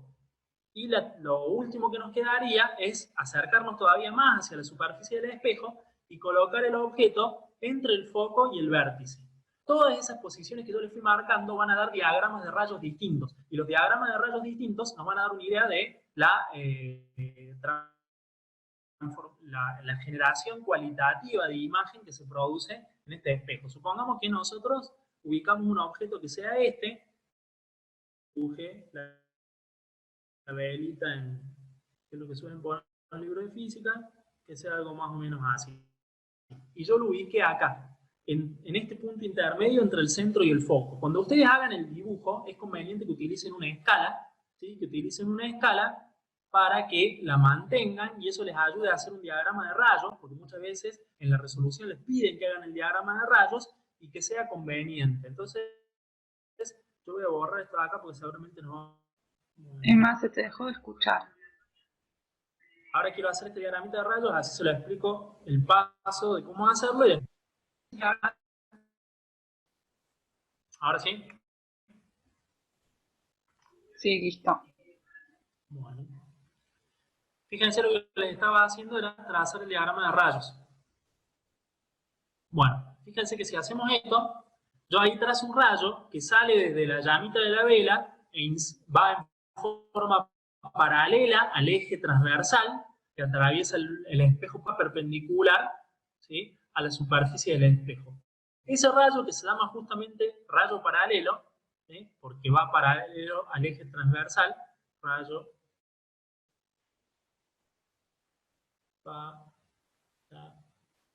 paralelo, ¿sí?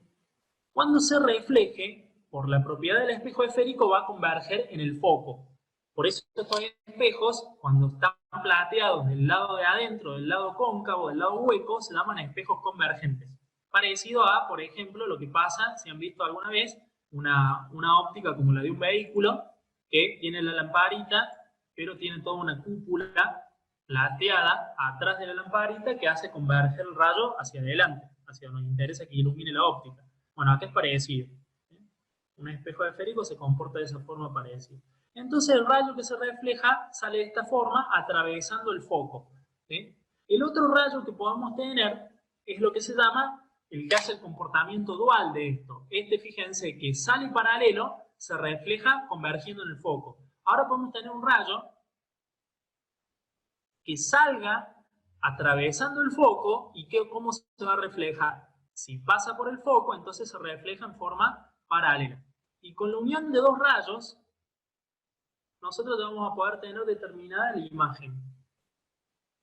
Este rayo de acá, que va a ser un rayo focal, va a pasar por el foco, va a reflejar en el espejo y va a incidir en forma paralela.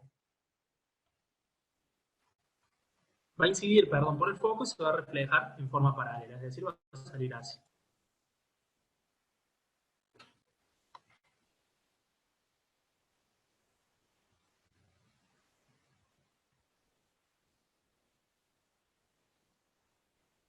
Bueno, fíjense que acá tendría que haberlo estirado un poquito más.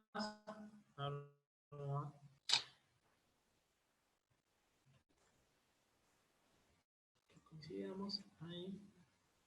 Y fíjense que donde se intersectan los dos rayos, ¿qué se produce ahí? La formación de la imagen. Entonces, cuando ustedes los ejercicios les plantean que hagan el diagrama de rayos, es algo como esto que está acá. Les quería explicar esto porque a veces les cuesta. Entonces, este de acá es el rayo focal. Este que está acá arriba es el rayo focal, porque sale del foco. Rayo focal. Y se refleja paralelo. Fíjense que uno se comporta al revés del otro. Este pasa por el foco, se refleja, viene así, incide en el espejo, se refleja paralelo. Este viene paralelo, incide en el espejo, se refleja por el foco. En el punto de intersección de los rayos, ahí se forma la imagen. Entonces la imagen que nos devuelve de esta velita que yo paré acá, entre un punto intermedio entre el centro y el foco, se forma acá. Fíjense que acá tiene 1, 2, 3, aproximadamente 3 y medio, entre la vela y la llama, de altura. Yo lo he hecho todo, si bien a mano, tratando de utilizar la cuadrícula y que sea a escala. Fíjense que acá tengo 1, 2, 3, 4, 5 cuadritos. Entonces voy a tener que mi vela, al reflejarse en el espejo, forma una imagen aproximadamente así.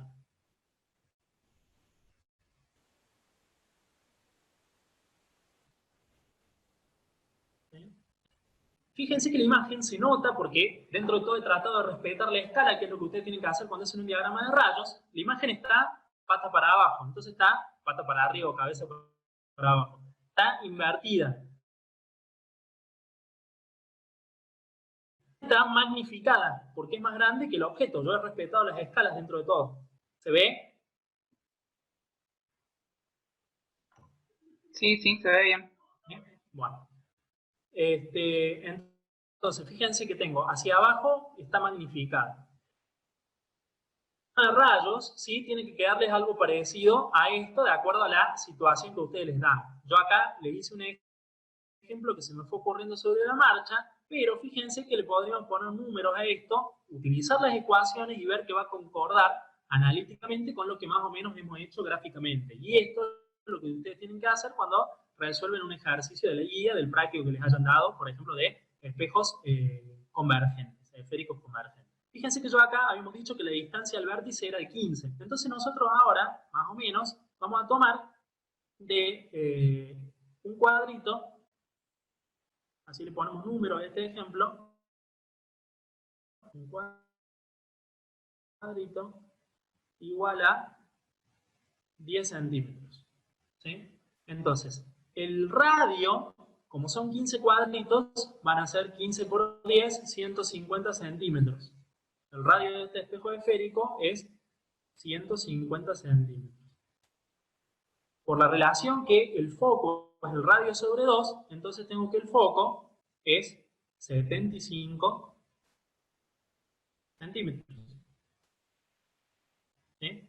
Y fíjense que yo les paré el objeto, la velita acá, 1, 2 a 13 cuadritos. Entonces, la distancia objeto es 130 centímetros. Porque está a 13 cuadritos del vértice. La distancia de objeto es la distancia que hay entre el objeto y el vértice del espejo. Entonces, con esos datos podemos hacer el cálculo analítico de lo que acá obtuvimos con el diagrama de rayos gráficamente. La fórmula de los espejos esféricos no la desarrollamos nosotros, simplemente nos explican el concepto de que es un espejo esférico, convergente, divergente, y nos dan la fórmula. Tiene todo un desarrollo de fasorial de la óptica. Es la misma que tengo acá anotadita al lado cuando veamos lo de lentes, es la misma fórmula. Ambos comparten la misma fórmula por su característica constructiva. La lente delgada de sección esférica, que es la que vemos nosotros, y el espejo esférico tienen la misma ecuación. La ecuación es entonces 1 sobre la distancia al objeto más 1 sobre la distancia a la imagen. Eso va a ser igual a 1 sobre la distancia focal. Todo espejo esférico cumple con esta ecuación, que es la misma que la de las lentes. Las lentes también cumplen con esta ecuación. Entonces, si yo ya les di el dato de cuál es el radio que les permite, dividiéndolo por 2, en todo espejo esférico, sacar el foco. Les di el foco, les di la distancia objeto. Entonces, ustedes deberían sacarme, con esos datos, un problema, como los que hay en la guía. Bueno, decime ahora cuál es la distancia imagen. A dónde está la imagen y qué tipo de imagen se forma. Cuando les hacen referencia al tipo de imagen, es si la imagen es aumentada o disminuida, si la imagen es derecha o invertida. ¿Qué quiere decir aumentada o disminuida? En este ejemplo que yo les di, la imagen es aumentada. ¿Por qué? Porque la imagen que se forma es más grande que el objeto original. A la vez es una imagen invertida, porque se forma al revés, en el sentido contrario. Entonces ahí tenemos los temas de aumentada. La imagen, de acuerdo, si yo voy moviendo esta velita, en las posiciones que les comenté al principio, de acuerdo a la posición relativa respecto al vértice del espejo, puedo tener que la imagen que se forma sea derecha, más grande, más chica. Si alguna vez han ido, a veces de chicos, los llevan a esos parques didácticos y eso, donde tienen estos espejos, entonces ustedes siempre llaman mucho la atención de los chicos que se acercan, se alejan para verse más chico, más grande, dado vuelta. Bueno, ese es el efecto del espejo esférico, que a veces se utiliza así con un efecto lúdico, digamos, de juego, porque depende de dónde se paren ustedes respecto al vértice del espejo. Entonces, en este caso, fíjense que si despejamos la distancia de imagen, poniéndole los números que yo les puse, esto es muy similar, tal cual, a los ejercicios que tienen en la guía. ¿Sí? Entonces, acá la distancia de imagen, ¿cómo sería? Reemplazamos.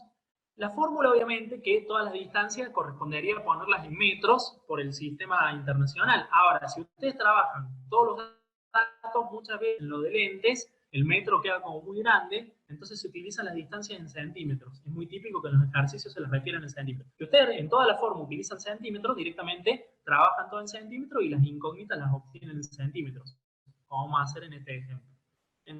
Entonces, 1 sobre la distancia objeto, que yo les dije que lo puse acá a 13 cuadritos y asignándole 10 centímetros por cuadrito, 1 sobre 130 centímetros, más 1 sobre la distancia de imagen, que no la sabemos, la hicimos gráficamente, pero analíticamente no la sabemos, debería darme igual a 1 sobre el foco, que es 1 sobre 75 centímetros. Entonces acá vamos a despejar. Pasamos este término lo paso restando al otro lado, entonces me va a quedar, ya no pongo la unidad por una cuestión de simplificación del cálculo, paso para allá restando y me queda que 1 sobre la distancia de imagen es igual a 1 sobre 75 menos 1 sobre 130.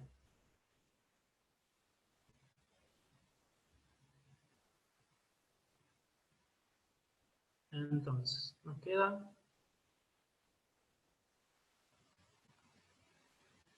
1 sobre 75 menos 1 sobre 130, pueden hacer como un denominador ahí.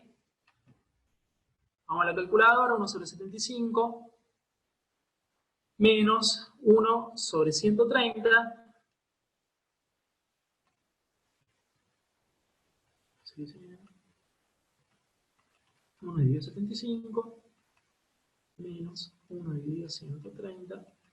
Eso le va a dar 5,64. Esto da aproximadamente 1 sobre distancia de imagen 5,64 por 10 a la menos 3. ¿Qué unidades? Esto es 1 sobre centímetro. 1 sobre centímetro. Si ustedes quieren saber la distancia de imagen, de nuevo elevamos a la menos 1. Familiarícense con eso porque acá en la ecuación de lentes que tenemos muchos recíprocos, les conviene hacer eso para agilizar los despejes. Disculpen que se clava. Bueno, entonces acá elevan a la menos 1 para que les quede distancia de imagen, entonces elevan a la menos 1 de este lado también. Hacen esto elevado a la menos 1. Entonces la distancia de imagen, como está en 1 sobre centímetros, cuando elevan a la menos 1 ya les queda centímetros y es este número elevado a la menos 1. Yo ahí pongo la calculadora, menos 1 el resultado anterior, me da 177. 177 centímetros. Eso es lo que me da el cálculo analítico del problemita ese que lo empezamos a hacer gráficamente, pero respetando una escala. Fíjense que si vamos al gráfico, 177, si cada cuadrito son 10 centímetros, debieran ser 17,7, casi 8 cuadritos. Fíjense que este estaba a 15, ¿sí? Porque la distancia era 150. Un cuadrito más, 2 cuadritos más, 3 cuadritos más. Fíjense que yo lo hice medio ojo, pero basándome en la cuadrícula y respetando la escala, y lo que obtengo acá es efectivamente en forma analítica. Esto se lo hice para que ustedes entiendan que esto es lo que tienen que hacer en los ejercicios, porque muchas veces les da problema el diagrama de rayos, y eso, si ustedes lo hacen bien, paso a paso y respetando una escala, para todo. Fíjense que yo mantuve esta escala para todo, para ubicar el foco, para ubicar el centro, para posicionar el objeto, tracé los rayos como corresponde según su definición, entonces automáticamente se me ubica la imagen en la posición correcta, con la orientación correcta y con el factor de magnificación, que ahora lo vamos a definir, correcto. ¿Se entiende este ejemplo, chicos?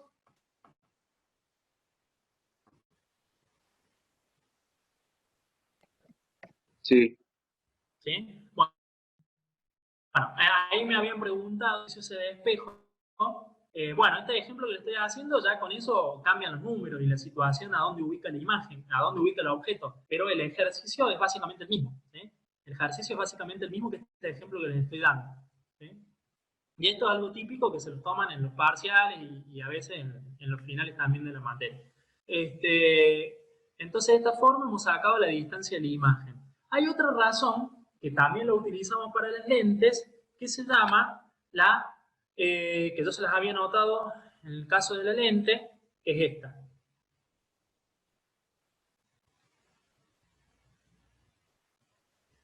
El factor de magnificación. Factor de magnificación también denominado magnificación lateral o aumento lateral. A veces el enunciado de los problemas les dice cualquiera de las tres. ¿Sí? Factor de magnificación o magnificación lateral o aumento lateral son sinónimos. La magnificación lateral o aumento lateral, que designamos con la letra M mayúscula, es el opuesto, es menos, la distancia, la razón entre la distancia de la imagen sobre la distancia del objeto. ¿Sí? Entonces, si ustedes agarran, fíjense que acá yo tengo distancia a la imagen, al objeto, perdón, lo que les di de dato, les ubiqué la velita al principio, 130 centímetros. La distancia, cuando resolvimos a escala gráficamente con el diagrama de rayos y luego analíticamente con la ecuación de la lente del espejo esférico, nos da que la imagen se forma a 177 centímetros. Entonces, si hacemos el factor de magnificación con esa fórmula, ¿qué nos termina quedando? La relación de aumento, y eso nos va a decir ahí analíticamente por qué la imagen que se formó con el diagrama de rayos es más grande que el tamaño del objeto original. Fíjense que nos va a quedar que el factor de magnificación es menos la distancia a la imagen sobre la distancia al objeto. Esto es válido para cualquier espejo. Espejo plano, espejo esférico convergente, espejo esférico divergente y para lentes, como vamos a ver también. O sea que este factor es para todos los instrumentos ópticos simples. siempre menos la distancia de la imagen sobre la distancia del objeto es el factor de magnificación. Entonces en nuestro caso es menos 177 centímetros dividido 130 centímetros. Porque originalmente la velita estaba a 13 cuadritos, cada cuadrito era 10 centímetros, el diagrama de rayos nos dio aproximadamente esto, que lo cotejamos con la fórmula analítica. Entonces, ¿esto que nos da? Si hacemos el cociente en la calculadora, 177 dividido 130 es 1,36. 1,36. Obviamente queda negativo por el signo. ¿Cómo se interpreta el hecho de que sea negativo? Porque la imagen está hacia abajo. Entonces, si el signo nos da negativo, es porque la imagen está invertida, que es lo que nos dio en el diagrama de rayos. ¿Sí? Por eso la imagen está patas para arriba de la vela. ¿Sí? Porque el factor de magnificación nos da negativo, es decir, es más grande la imagen que se forma que el objeto original, pero se forma en el sentido contrario. El objeto original estaba hacia arriba, entonces la imagen se forma hacia abajo. Entonces vemos que las fórmulas analíticas nos dan resultados que concuerdan con el diagrama de rayos. ¿Sí? ¿Se ubican, chicos? Y esto es lo que a veces les suele dar problemas, como trazar el diagrama de rayos. Los ejercicios que ustedes tienen en la guía son bastante similares a esto. Les dan, dado un espejo de tal tipo, convergente o divergente, se ubica un objeto a tal distancia, averiguar a dónde se forma la imagen y de qué tipo es, trazar el diagrama de rayos, cuál es la magnificación o aumento lateral o magnificación lateral, y hacer esto. ¿Se ubican? Entonces este ejemplo que hemos hecho es completo de espejo esférico. Vemos que concuerda la parte analítica con la parte gráfica y el trazado del diagrama de rayos. ¿Les queda más o menos claro?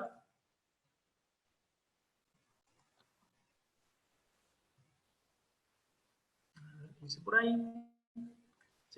Sí. Bueno, bárbaro. Entonces ahora vamos a pasar y relacionar esto con la parte de lentes, ¿sí? Como para ir redondeando la clase. Yo sé que igual no es tanto lo que ha quedado, quizá ver algunas cosas con un poquito más de detalle, pero después yo les voy agregando material en el canal para que se saquen esas dudas. Fíjense que el caso de las lentes, ¿a qué le llamamos lente? Es una sección de material transparente, un vidrio, un policarbonato, algún tipo de plástico específico, con forma lenticular. Lenticular quiere decir con forma de lente. Las lentes son secciones de material transparente con formita de lenteja. ¿Sí? Podemos tener básicamente, hay más tipos de lentes, pero la que nos interesan a nosotros y la que vemos en este curso básico de óptica, que es una unidad de física 1, ¿sí? Son las lentes convergentes de sección circular, que se forman por la intersección de dos círculos, como está graficado acá. Fíjense que cuando los dos círculos se intersectan de modo tal que las dos caras son convexas, tenemos una lente biconvexa o lente convergente. Esta es la típica lupa, ¿sí? Cualquiera que ha usado o agarra una lupa ve que tiene esta sección. El otro caso es que los círculos que tallan la lente no se lleguen a tocar entre sí, sobre el vidrio sobre el cual se talla la lente, entonces me queda una lente de superficies cóncavas en ambos lados. Entonces tengo la lente bicóncava o lente divergente. ¿Por qué se llaman convergente o divergente? Porque tienen este comportamiento que yo les traté de graficar acá en un par de situaciones específicas de los diagramas de rayos. La lente convergente, otro detalle importante que lo que se ve acá en el curso, que por ahí vi que algún profe les había mandado un resumen de eso, son lentes delgadas. Nosotros tenemos en óptica, las lentes se clasifican en lentes delgadas, como estas que nosotros vemos, que se llaman así porque justamente son secciones delgadas de material óptico. En cambio, hay lentes que tienen un espesor mucho más importante. La diferencia entre la lente delgada y la lente gruesa. Que en la lente gruesa hay un efecto que ocurre, que también ocurre en la lente delgada, pero que en la lente delgada lo podemos despreciar y en la lente gruesa no. Eso es que, por lo que vimos, parecido al ejercicio que hicimos del bloque de plástico, acá el rayo se quiebra y luego vuelve a salir hacia el aire. Eso hace que el rayo que entró por un lado de la lente, que normalmente hubiese seguido así, más adelante o más arriba o más abajo, paralelo. O sea que hay un gap acá, un delay en el rayo provocado por el grosor de la lente. Ese efecto, si bien hay otros más, es uno de los efectos que introducen las lentes gruesas. En la lente delgada también pasa, el rayo se quiebra una vez cuando viene del aire al vidrio y otra vez cuando va del vidrio al aire. Esto se llama desplazamiento lateral. Pero en la lente delgada, al ser un espesor muy chiquito, este desplazamiento lateral lo podemos despreciar y podemos decir que el rayo, y bueno, pasa de derecho, digamos, ¿sí? O sufre los quiebres de acuerdo al efecto del foco, de la convergencia, pero no hay un desplazamiento lateral por el grosor de la lente, ¿sí? Esta simplificación que se hace porque el espesor de la lente es bajo, se lo hace cuando estamos en espesores que se lo puede despreciar y a ese tipo de lentes se les llama lentes delgadas. Esas son las que estudiamos en este curso, ¿sí? No se estudian lentes gruesas que introducen este efecto ya que complejizan el análisis. Eso para alguien que ya se especializa en óptica. Nosotros simplemente hacemos una breve introducción al tema.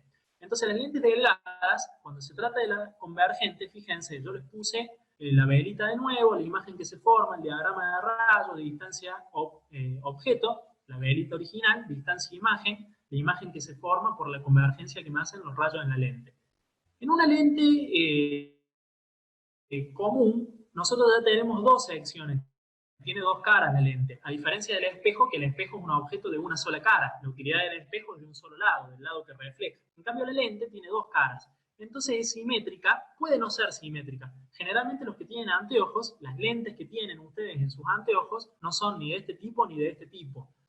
Tienen radios distintos. Pero en instrumentos ópticos, en la simple lupa, o en microscopios o en telescopios, generalmente sí se utilizan este tipo de lentes, instrumentos ópticos, no para corregir. Bueno, es exactamente igual a este radio que está acá, no se usan radios distintos. Entonces el foco de este lado y de este lado están simétricamente. Entonces el foco está a 6 cuadritos del eje de la lente, de este lado también está a 6 cuadritos. Y obviamente, como la lente tiene dos caras, se trata de estas lentes que tienen los mismos radios de los dos lados, están ubicados a ambos lados a la misma distancia. En el esférico pasa lo mismo. Tenemos el rayo paralelo, que es el que incide transversal al eje de la lente, o paralelo al eje transversal de la lente, sobre el cual están los focos. Tenemos el rayo focal, que acá no se los dibujé por la escala que utilicé, que la imagen sea muy grande.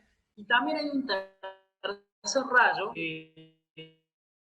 también no es necesario que nosotros hagamos siempre los tres rayos. Fíjense que en el ejemplo anterior del espejo, como en este de la lente, yo les dibujé dos rayos, y con dos rayos que convergen ya alcanza para tener el desarrollo de la imagen. Este rayo que no estaba en el espejo es un rayo que pasa por el centro, y suele llamarse el que atraviesa la lente por su centro. Generalmente no sufre desviación si despreciamos este efecto propio de la lente gruesa. Como estamos en lentes delgadas, directamente ese rayo podemos asumir que no se desvía nada y pasa de derecho. El que viene paralelo hace como en el espejo, converge por el foco. En la intersección de los dos rayos estos, ahí se va a formar la imagen. Entonces, de nuevo, en este caso, la imagen se forma invertida y aumentada como en el ejercicio del espejo anterior. ¿Por qué en este caso? Y bueno, porque yo les ubiqué el objeto original, que es esta velita acá, se los ubiqué a cierta posición. Acá en las lentes no nos interesa dónde está el centro, solamente nos interesa como parámetro el foco. Entonces tenemos básicamente estas posiciones. O está antes del foco, es decir, está más alejado de la lente que el propio foco, como pasa acá. La distancia focal es esto, son 6 cuadritos, y acá hay 7, 8, casi 9, 8 y medio, ahí ubiqué la velita. 1, 2, 3,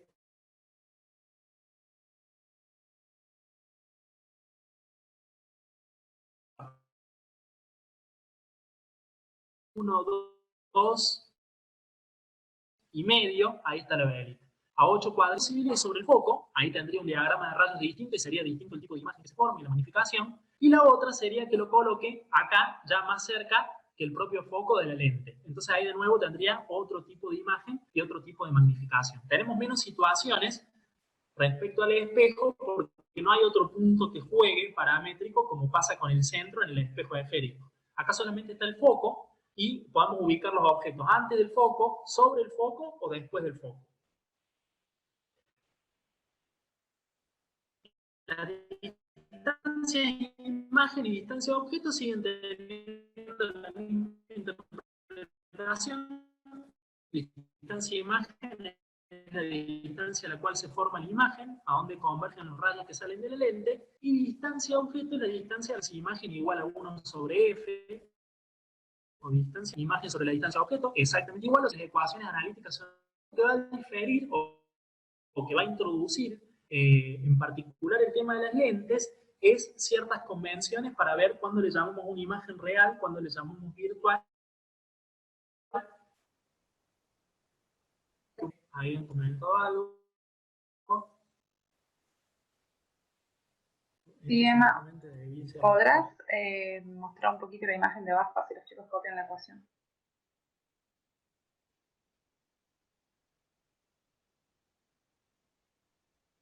La ecuación son las mismas. Emma, ¿me escuchaste? No había hecho el desarrollo del espejo, pero es la misma ecuación. ¿Cómo? ¿Podría mostrar?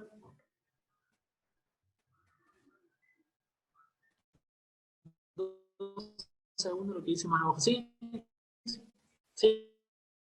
Eso, quédense tranquilo, que inclusive después les mando me tomé el detalle de poner a hacer y les mando también la pizarra, porque inclusive estaba prolijita para que tengan un panorama de todo el tema.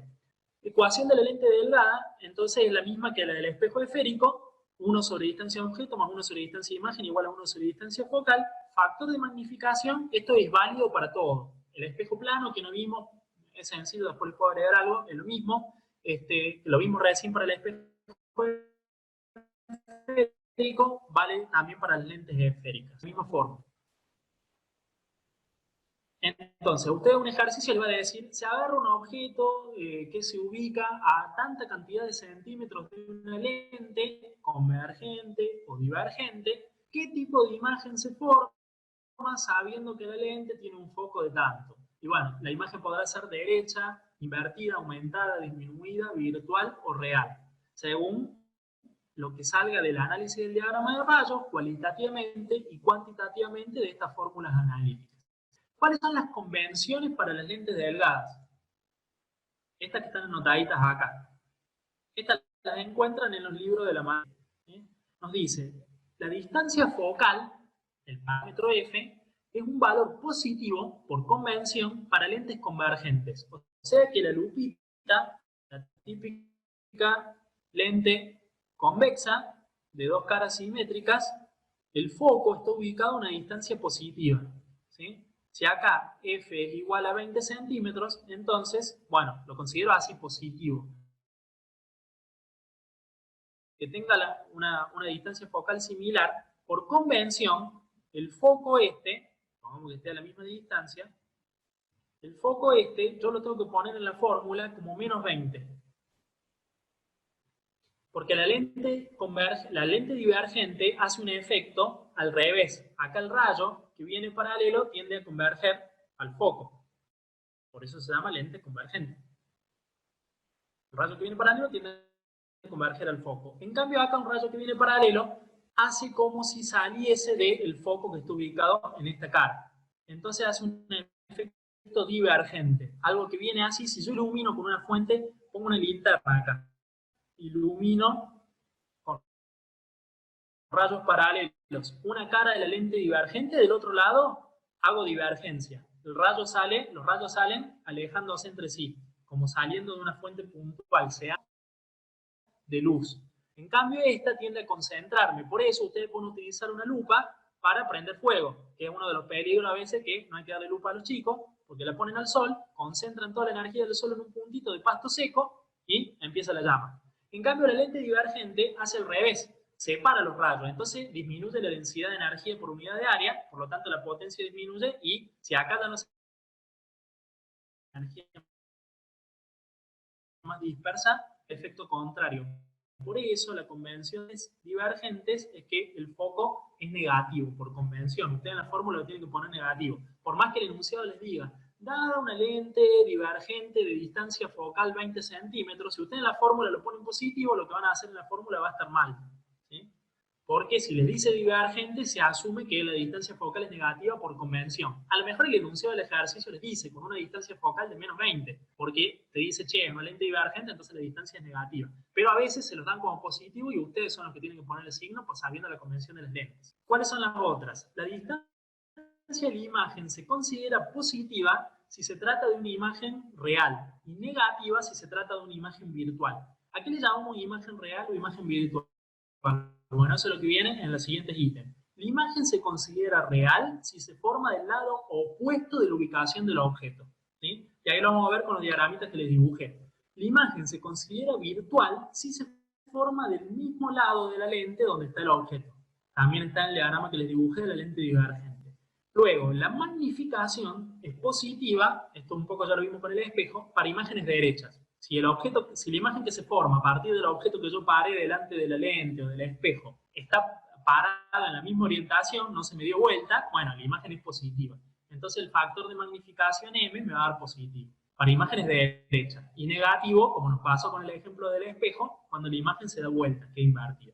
La imagen va a ser magnificada independientemente de si está patas para arriba o para abajo, si el módulo de la magnificación es mayor a 1. Fíjense que cuando hicimos el espejo acá, la magnificación de negativa porque la imagen daba patas para arriba, pero al ser mayor a 1 quiere decir que me la dio vuelta porque es negativo, pero me la amplió. El objeto real era magnitud 1 y ahora me la amplió 36% más, 1,36. ¿Sí? Entonces, cuando el factor de magnificación tiene un valor absoluto mayor a 1, independientemente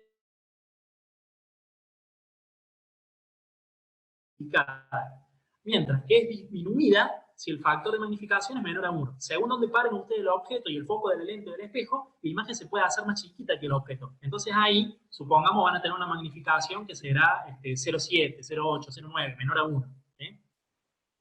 Bueno, estas son las convenciones de la lente delgada, que también les ayuda un poco en el tema de los espejos. Y ahí les explico lo de, no sé si han preguntado algo, lo de virtual y real y disminuido.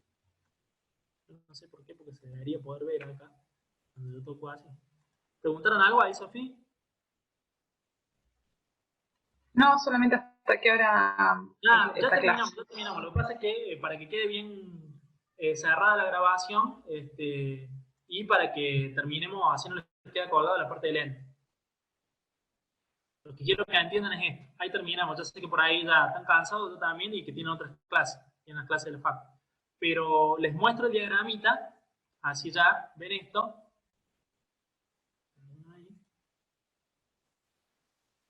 Podría mostrar hasta qué hora es la clase, hasta las 6, cuándo será la grabación de YouTube. Y bueno, ahora cuando me manden la grabación, yo la subo al canal en el transcurso de hoy a la noche y mañana, ¿sí? Porque son 2 horas y yo después le hago una reducción de ruido, pero tarda un rato la compu para reducir el ruido de un audio de 2 horas, y después la subo a YouTube, que más con el ancho de banda que tenemos por estos días que están todos conectados, también subirse un video de YouTube 2 horas tarde. Pero cuando esté ya está subido más o menos. Entre hoy a la noche, mañana en el transcurso del día. Les termino de explicar esto, así ya queda en la grabación. Los que tengan que ir a hacer otra cosa, les agradezco la participación. Fíjense, lo que hablábamos de imagen virtual e imagen real. ¿Qué dice la listita que les puse de la convención? Que la imagen se considera real en la lente cuando se forma del lado opuesto al objeto. Fíjense dónde está el objeto que yo les paré acá en esta lente convergente. Está de este lado. ¿A dónde se forma la imagen? Del otro lado. Entonces, esta lente convergente, con estas distancias que yo les di de ejemplito acá, la imagen que se forma, esta que está patas para arriba, es aumentada, porque es más grande que el objeto, es invertida, porque está patas para arriba, o cabeza para abajo, y se dice que es una imagen real, porque se formó del otro lado de donde estaba el objeto inicialmente. Se llama una imagen real. Para el caso de los espejos, porque no se los mencioné para espejos, volvemos a espejo, el espejo es al revés. Este ejemplo que yo les hice, la imagen que se formó está del mismo lado que el objeto. Cuando la imagen se forma del mismo lado que el objeto en el espejo, ahí se dice que la imagen es real. Esta imagen que está acá es real porque se formó del mismo lado que el espejo. Esto es imagen real. Cuando se forma del mismo lado que el espejo. Cuando ustedes se levantan todas las mañanas, van y se miran al espejo del baño de su casa, ustedes están viendo una versión virtual de ustedes. Porque esa imagen que se forma en el espejo plano está atrás de la superficie del espejo plano, ¿sí? Eso es una imagen virtual. En los espejos, cuando la imagen se forma dentro del espejo, medio como Narnia, ¿sí? Adentro del espejo, eso es una situación virtual. En cambio, cuando la imagen se forma en el mismo lado, ahí tenemos imagen real. En cambio, la lente es absolutamente al revés. Le llamamos real la imagen que se forma del otro lado, porque lo que está allá realmente del lado opuesto ya es el objeto, ¿sí? Eso ténganlo en cuenta a la hora de, cuando les pregunta cómo es la imagen, si ustedes obtienen, les hubiesen dado un problema de este tipo, fíjense que paran el objeto más lejos que el foco de la lente. Eso va a hacer que les dé una imagen real, la imagen se va a formar del otro lado. Justamente por eso, para analizar un poquito, ya con esto terminamos, la lente divergente y ver un caso al revés, ¿cómo sería la lente si se forma una imagen virtual?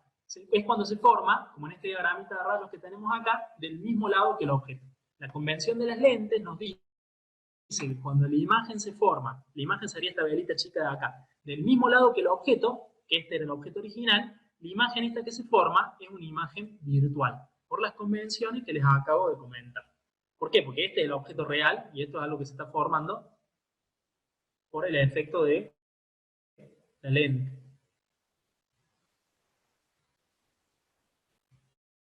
Esa es una imagen virtual. Fíjense que en esta lente divergente, ¿cómo es el tema del diagrama de rayos? El objeto, que es el que emite luz, viene un rayo acá, con esta dirección, ¿y a dónde va ese rayo? Iría buscando al foco que está al otro lado de la cara de la lente. Pero al hacer el efecto de atravesar la lente, emerge en forma paralela del otro lado. Y luego tenemos un rayo principal que sale desde la vela, atraviesa el centro de la lente y como ya vimos los rayos principales mantienen su orientación. El tema es que no tenemos que buscar convergencia porque justamente la lente es divergente y desde el lado donde incide la luz hacia el otro lado los rayos se abren. Entonces no se va a formar la imagen en la divergencia. La imagen se va a formar prolongando estos rayos divergentes desde la cara del lado izquierdo, prolongándolos hacia el lado derecho virtualmente, por eso las líneas de puntos. Esa prolongación virtual va a generar una imagen virtual. ¿Y por qué dio más chica la vela? Y porque yo ubiqué la vela original, esta que es el objeto, este es el objeto original, lo ubiqué más cerca de la superficie de la lente que el propio foco, tratando de hacer una lente divergente.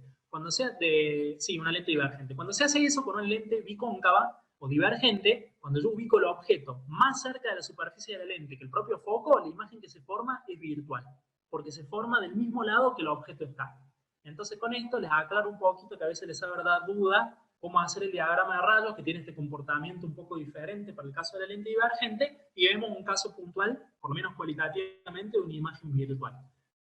Después yo les voy a subir al canal no solo esto, sino que voy a agregar un par de ejercicios resueltos con todos los pasos, tanto el diagrama de rayos como la parte analítica de cada ejemplo de lente, para que les quede ilustrado un poquito el concepto. Pero la idea, con lo que hemos comentado hoy, más allá de todos los accidentes, es que ya les queda un panorama, si le prestan atención a la clase, después la pueden ver o repasar aquello que a lo mejor les quedó duda, les queda un panorama general de lo que es la unidad de óptica en la materia, porque vimos cómo hacer los diagramas de rayos, vimos las fórmulas analíticas de aplicación, vimos el concepto de ley de reflexión, ley de refracción, y la fórmula de los senos, cómo trabajamos para hacer los despejes.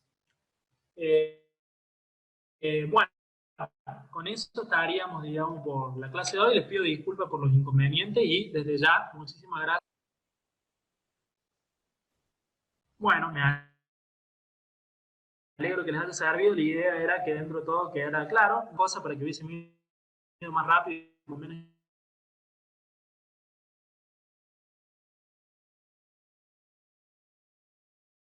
a rayos les quedase claro, y eso sí lo había podido desarrollar bien. Ya les voy a subir esto y otros ejemplos, y a lo otro que suba les va a servir, van a tener toda una idea ahí completita de lo que es el trazado de los rayos y el uso de las fórmulas analíticas para sacar todos los parámetros. Bueno, Bárbaro. Bueno, Emma, muchas gracias y gracias a todos los chicos. Ahora descargamos la clase y ya se manda para... ¿Quiere decir algo? ¿Hacer una pregunta? Las dudas que hayan puesto en el Menti, bueno, las vamos a ir viendo.